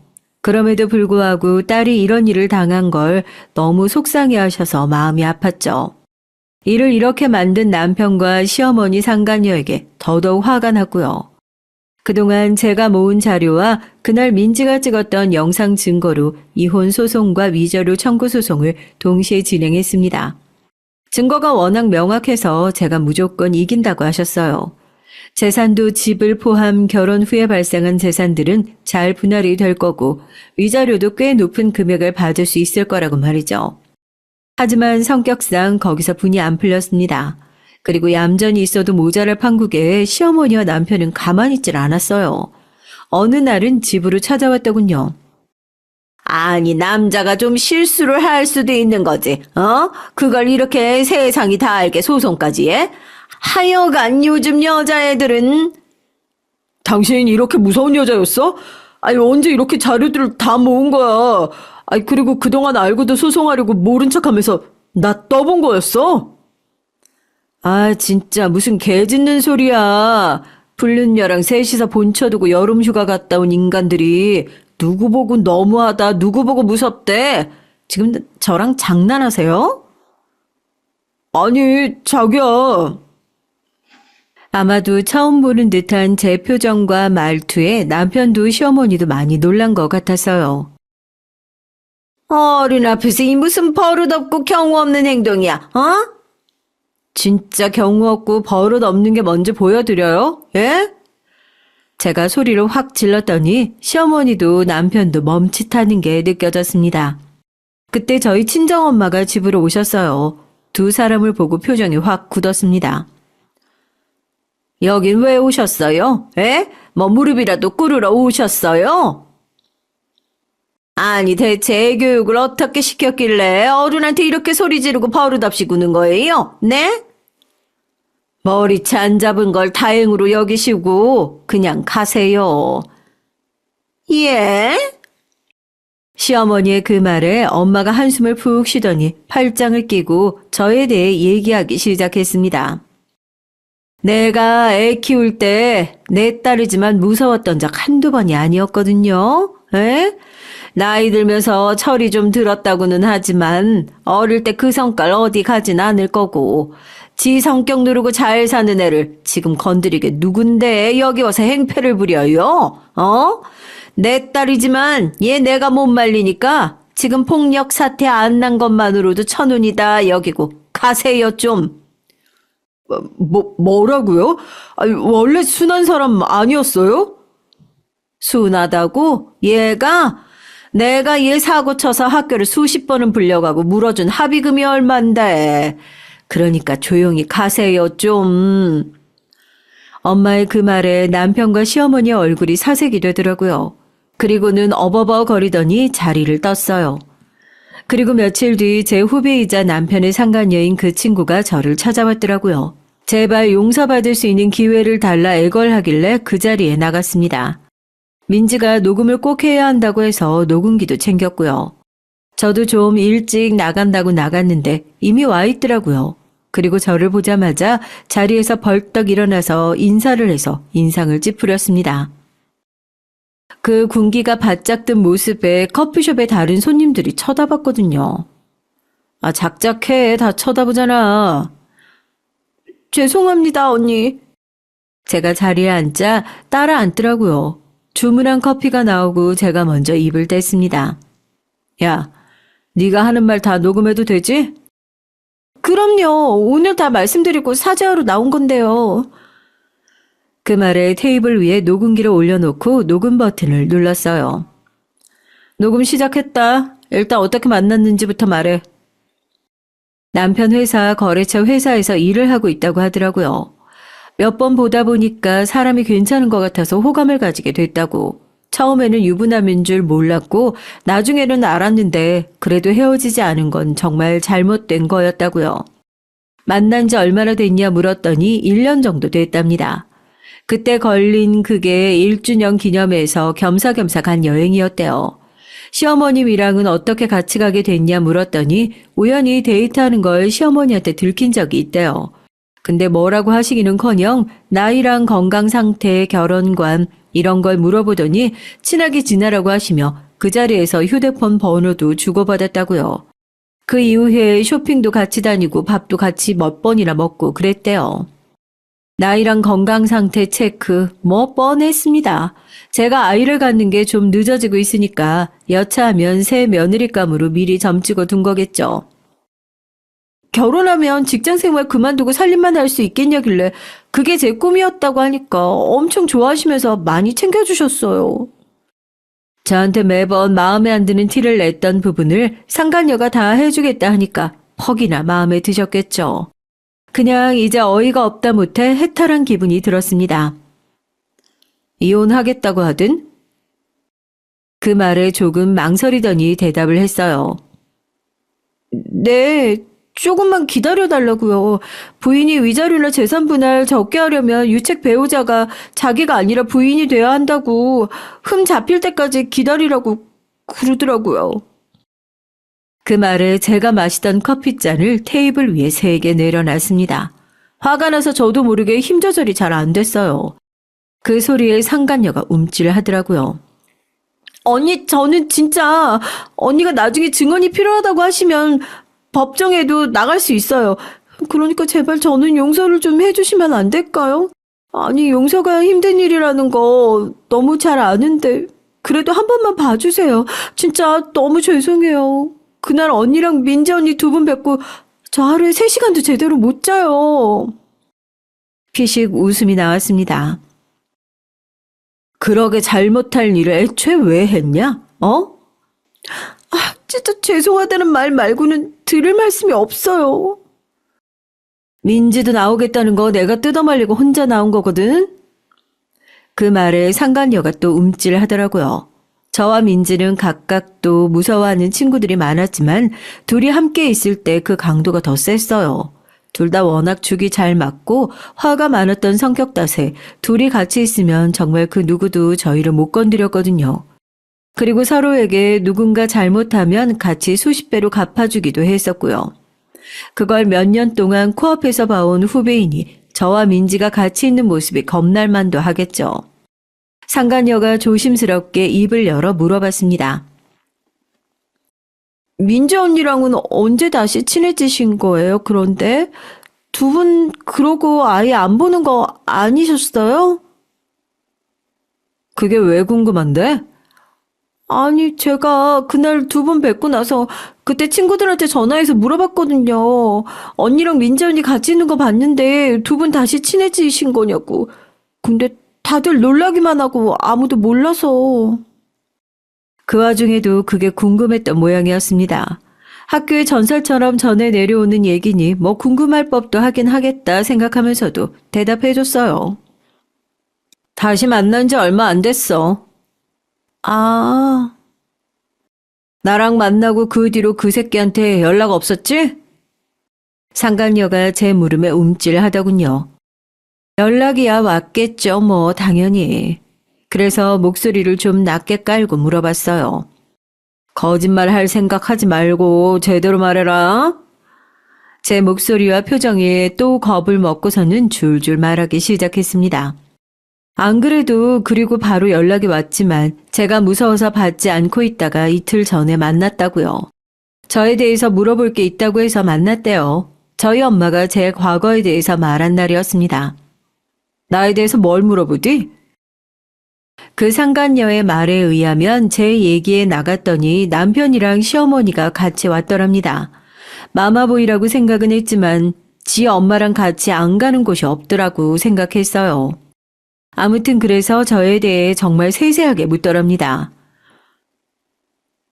그날 자기가 그렇게 겁을 먹은 이유가 와이프 과거를 알아서였어?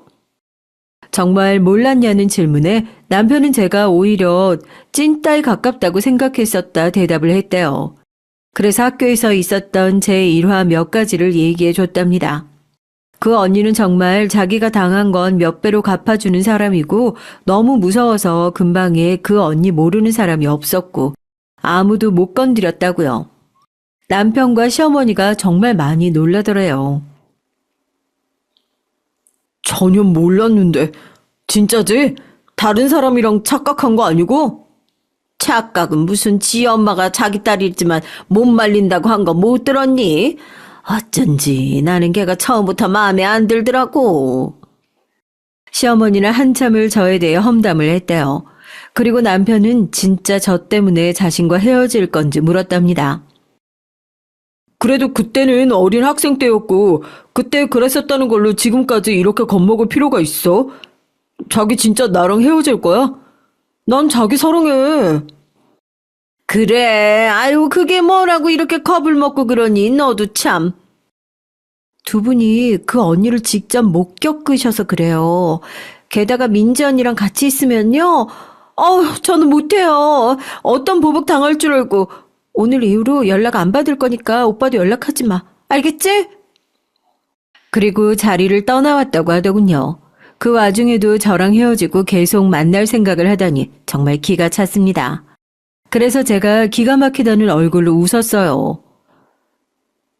저는 진짜 무조건 언니가 시키는 대로 다 할 테니까 저는 좀 용서해 주시면 안 될까요? 상간녀의 그 모습을 빤히 쳐다보다가 씩 웃었습니다. 앞으로 너 하는 거 봐서. 그리고 손톱을 물어뜯는 그 상간녀를 보고 픽 웃고는 자리를 떴죠. 그 이후로 소송이 진행되는 동안 남편과 시어머니에게서 몇 번의 연락이 왔어요. 제가 제출한 증거들이 워낙 명확한 것들이라 본인들 생각보다 많은 재산 분할과 위자료를 줬어야 했기 때문이죠. 하지만 받지 않았습니다. 거기서 멈췄으면 좋았으련만 사실 저도 거기서 멈추거나 와서 사과하면 일을 크게 벌일 생각은 없었거든요. 어느 날 시어머니가 찾아와서 행패를 부렸어요. 자기는 절대 재산 분할도 그만큼 못 해주고 위자료도 그만큼 못 준다고요. 집 앞에서 고래고래 소리를 치며 부끄러운 줄도 모르고 난리를 치더라고요. 진짜 참아드릴 때 그만하고 돌아가세요. 뭐? 참아줘? 이게 진짜 보자 하니까? 제 머리채를 확 잡더라고요. 돈돈거리는 시어머니가 저에게 돈을 많이 주게 생겼으니까 이성을 잃은 것 같았습니다. 사실 머리채 먼저 잡힐 걸 기다리고 있었거든요. 그래야 제가 잡아도 선빵 친 건 제가 아니니까 법적으로 큰 문제가 되지 않거든요. 먼저 잡으셨어요? 뭐? 이게 뭐라는 거야? 저도 바로 시어머니 머리채를 잡았습니다. 그리고 힘을 꽉 줬죠. 그랬더니 맥없이 제 머리채를 잡았던 손이 떨어지더라고요. 그리고 놀랐는지 한동안 멍하더니 이제 소리를 지르기 시작했습니다. 아이고, 동네 사람들, 여기 못 배운 먹은 년이 시어머니 머리채를 잡아요. 그렇게 고래고래 소리를 치기 시작했어요. 하지만 아랑곳하지 않고 머리채를 잡은 손에 힘을 더 줬습니다. 그랬더니 아악 하고 비명을 한 번 더 지르더라고요. 먼저 잡으셨잖아요. 새파랗게 어린 게, 아이고, 어른 머리채를 잡아? 어? 제 머리채 잡을 때 제가 이럴 줄 모르셨어요? 제 얘기 못 들으셨냐고요? 저는 당한 대로 몇 배로 돌려주는 사람이라고. 그러고는 머리채를 잡은 손에 힘을 한 번 더 줬다가 확 놨죠. 머리 밑이 아픈지 한참을 붙잡고 있더니 아파서 눈물이 고인 건지 눈물 고인 눈으로 저를 노려보시더라고요. 머리 더 뽑히기 싫으시면 돌아가세요. 숱도 없으신 분이. 그러고는 돌아섰습니다. 그리고 다음날 민지와 함께 시어머니 동네로 향했죠. 제가 말했어요. 저는 당한 건 반드시 돌려준다고요. 여태 답지 않게 많이 참은 거죠, 뭐. 그리고는 시어머니 집 앞에서 어제 시어머니가 했던 것처럼 고래고래 소리를 질렀습니다. 아들 상간녀랑 셋이서 며느리랑 몰래 여행이나 다니다가 들키고도 뭘 잘못한 건지 모르고 며느리 동네까지 찾아와서 행패 부리고 머리채를 잡는 몰상식한 할매 집이라고요. 시어머니뿐만 아니라 모든 동네 사람들이 거의 다 나와서 들었어요. 중간에 제 입을 막으려 했지만 제 입을 막으면 민지가 소리치고 민지를 막으면 제가 소리쳐서 결국은 제 성이 풀릴 때까지 소리를 지르고 왔습니다. 그 이후로 시어머니 동네에서는 시어머니가 손가락질의 대상이 된 모양이더라고요. 며느리가 멀쩡히 있는데 아들과 아들의 상간녀랑 여행을 가다니요. 어디 TV에 나올 만한 막장 스토리잖아요. 결국 멀쩡히 고개 들고 다니지 못하게 된 시어머니는 이사를 가셨다고 해요. 그리고는 저희 집으로 한 번도 찾아오지 않으셨어요. 남편의 회사에도 팩스를 넣었습니다. 거래처와 직원 관리를 잘 하라는 멘트를 써서 말이죠. 그 팩스가 들어간 날 하필 이사님이 먼저 보셔서 회사가 정말 발칵 뒤집혔다는 얘기를 전 동료에게 들었어요. 거기가 원래 결혼 전에 저도 다니던 회사잖아요. 소송 내내 저를 도와 증언을 해준 상간녀는 그래도 익명으로 해줬습니다. 그럼에도 금방 정체가 밝혀져서 회사를 그만둔 모양이었지만 말이에요. 아마 그 친구는 알 겁니다. 그 정도면 내가 정말 많이 참은 거고 봐준 거라는 사실을 말이에요. 본인도 아는지 회사를 잘리고도 이렇다 할 연락은 없었어요. 재산 분할과 위자료는 제 성에는 차지 않았지만 변호사님 말씀에 의하면 거의 최대치를 받은 거나 마찬가지라고 하시더라고요. 뭐 우리나라 법이 그렇다는데 어떡해요? 마음 같아서는 전 재산을 받고 싶지만 말입니다. 그리고 학교를 같이 다니던 친구들 사이에 저와 민지가 다시 친해졌다는 얘기가 다 돈 모양이더라고요. 그 시절 몇몇 친구들이 전화가 와서 한번 만났어요. 거기서 그 상간녀 최근 근황을 들을 수 있었습니다. 너 그 수정인가 하는 걔가 네 남편이랑 바람났었다며? 걔는 간땡이도 크다. 어떻게 네 남편을 건드릴 생각을 하냐? 내 남편인 줄 몰랐대. 운도 더럽게 없네. 암튼 걔 회사 옮기고 친구들이랑 연락 거의 다 끊고 숨어서 지내듯 지내나 봐. 아니, 왜 아니겠어. 네 심기 건드리면 어떻게 되는지 아니까 그런 거지. 야, 많이 봐준 거거든? 아니, 그런데 그냥 그렇게 두려고? 너 예전 같았으면 반 죽여놨어야 하는 거 아니야? 와, 현정이 많이 착해졌네. 딱히 그런 건 아니고. 마지막으로 법정에서 그 상간녀를 본 날 헤어질 때 제가 말했어요. 언제 어디서든 긴장의 끈 놓지 말고 살아. 내가 너 사는 곳마다 쫓아다니면서 너 만나는 사람마다 다 회방 놓으면서 너 죽을 때까지 괴롭히고 싶어질지도 모르니까. 네. 제 말에 하얗게 질려서 대답하던 게 기억이 납니다. 재산 분할과 위자료가 다 정리되고 남편이 한번 저를 찾아왔었어요. 그리고는 꼴의 자존심은 지킨다고 말도 안 되는 소리를 늘어놓더라고요. 차라리 다행이라고 생각해. 당신 본 모습을 알게 되고 나도 벗어난 거니까. 비싼 돈 주고 인생 공부한 거라 치지 뭐. 제가 그 말을 듣고 비웃었어요. 지랄을 한다. 뭐? 이게 끝인 것 같냐? 제가 그렇게 말하자 당황하더라고요. 그러고는 말을 더듬었습니다. 이게 끝이 아니면 뭘 더 할 건데? 너 이직한다며? 네 이직하는 직장에도 팩스 보낼 수 있어. 그리고 너 재혼한다고 하면 재혼하는 결혼식장 가서 너 불륜 현장 걸린 비디오 틀 수도 있어. 나중에 애 생기면 그 애한테도 말할 수도 있고 니네 아빠 불륜남이라고. 네가 어디서 뭘 하든 무슨 인생을 어떻게 살든 죽을 때까지 쫓아다니면서 네가 한 짓 다 까발릴 수 있는데? 제가 그렇게 말하자 남편이 하얗게 질리더라고요. 그리고 손을 미세하게 떠는 게 느껴졌습니다. 내가 니네 엄마한테 하는 거 못 봤냐? 그리고 아직 그녀한테 내가 어떤 애인지 얘기 덜 들었어? 뭐? 운이 좋아. 야, 공부한 거라고 쳐? 그 공부 평생 하게 해줘? 네가 어떤 죄를 저질렀는지 어떤 인간인지 다 알아가면서? 이렇게 독한 여자였어? 나 아직 시작도 안 했는데 왜 이래? 무릎 꿇고 미안했다 싹싹 빌어도 지금 분이 풀릴까 말까 한 판에 와서 뭐? 공부한 셈 쳐? 이게 지금 어디서 자존심 지키겠다고 턱을 치켜들고 허세를 부려. 발 뻗을 자리인지 아닌지 구분도 못하지 지금, 어? 제가 그렇게 몰아붙이자 아무 말 없이 잠시 뭔가를 생각하는 것 같더니 그러더군요. 내가 정말 미안해. 그러니까 우리 연 여기서 끝내자, 제발. 내 눈에 띄지 마 진짜. 평생 내 눈에 안 보이게 내 귀에 네 소식 안 들리게 조심하면서 살아. 살다가 문득 보이는 날엔 그땐 내가 너 때문에 또 빡치게 되는 날에 진짜 내가 할 수 있는 최선을 다해서 죽을 때까지 너 쫓아다니면서 수십 아니 수백 배로 갚아줄 테니까. 조용히 살게. 그러고는 고개까지 꾸벅 숙이고는 돌아갔어요. 뭐 사실 귀찮아서라도 이제는 예전처럼 그렇게 엄청난 수고를 들여가며 보복할 생각은 없었지만 저렇게 거들먹거리는 걸 보니까 그냥 둬서는 안 되겠더라고요. 그래서 좀 세게 얘기를 했는데 제대로 쫀 것 같습니다. 나중에 듣기로는 전 남편과 전 시어머니는 원래 살던 동네에서 멀리 이사 간 것 같더라고요. 제 눈에 띄지 않기로 합의를 봤나 봅니다. 하긴 뭐 근데 제가 아니더라도 원래 살던 곳이나 일하던 곳에서 더 이상 있을 수 없긴 했을 거예요. 소문이 다 나서 말이죠. 지나갈 때마다 손가락질하며 멀쩡한 와이프 며느리 두고 상간녀랑 여름 휴가까지 같이 다닌 모자라는 수군거림을 들어야 했으니 말입니다.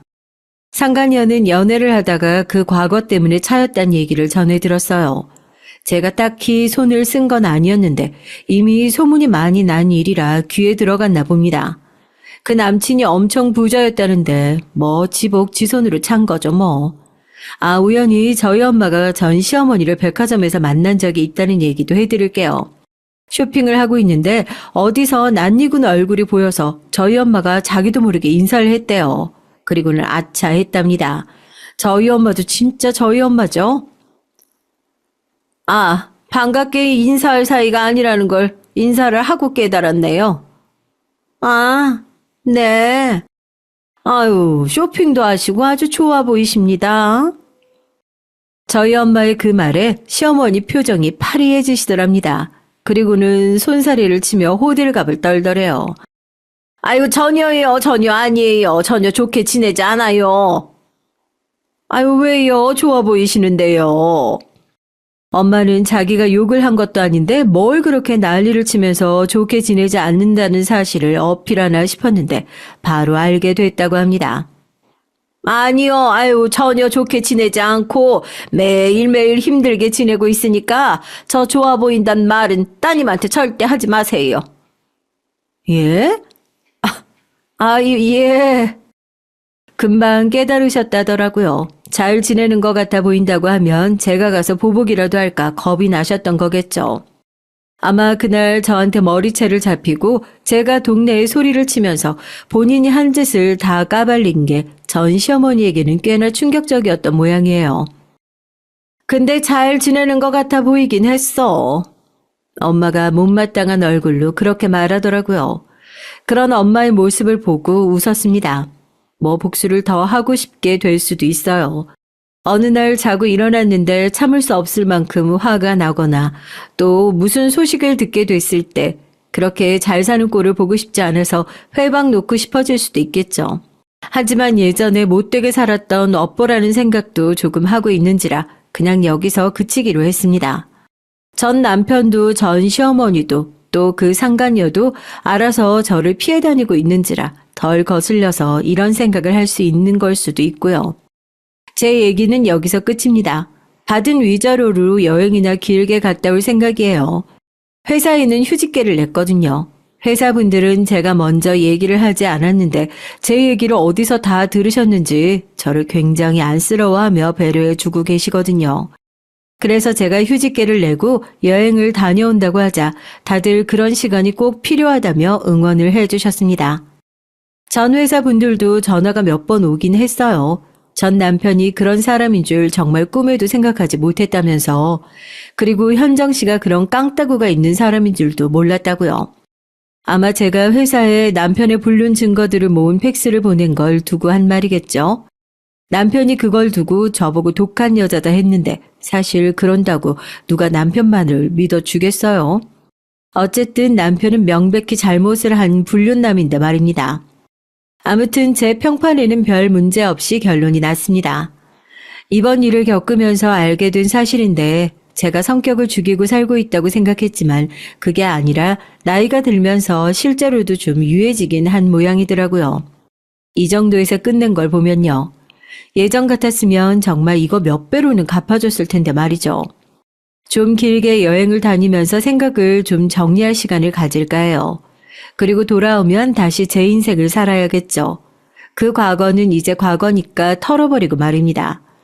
저는 그들에게 복수하는데 제 인생을 바칠 만큼 멍청하지 않거든요. 그들은 제가 진짜 언젠가 할 거라고 생각하고 겁을 먹고 있는 모양이지만 말입니다. 당분간 새로운 사람을 만나지 않을 생각이에요. 워낙 세게 당해서 그런가 남자와 결혼이라는 것에 대한 회의감이 생겨서 말입니다. 엄마는 과거 제 결혼식 날 딸 잘 치웠다고 좋아하시면서 제가 결혼이라는 걸 하게 될 줄은 꿈에도 몰랐다고 하셨지만 이런 날이 오리라는 것도 꿈에도 모르셨겠죠. 잘 치웠다고 생각했는데 하필 상대가 너무 쓰레기였어. 어느 날 그렇게 씁쓸하게 말씀하시는 거에 웃었던 기억이 납니다. 연애는 하고 싶어요. 여행에서 멋진 남자를 만나면 좋겠네요. 물론 그가 유부남인지 아닌지는 꼭 알아보고 하려고요. 세상엔 별 이상한 남자들이 많으니까 말입니다. 긴 시간 제 얘기 들어주셔서 감사합니다. 재미있으셨으면 좋겠네요. 저는 얘기하면서 재밌었거든요. 이제 재밌어 하는 거 보니까 제 상처도 좀 아문 것 같아서 다행입니다.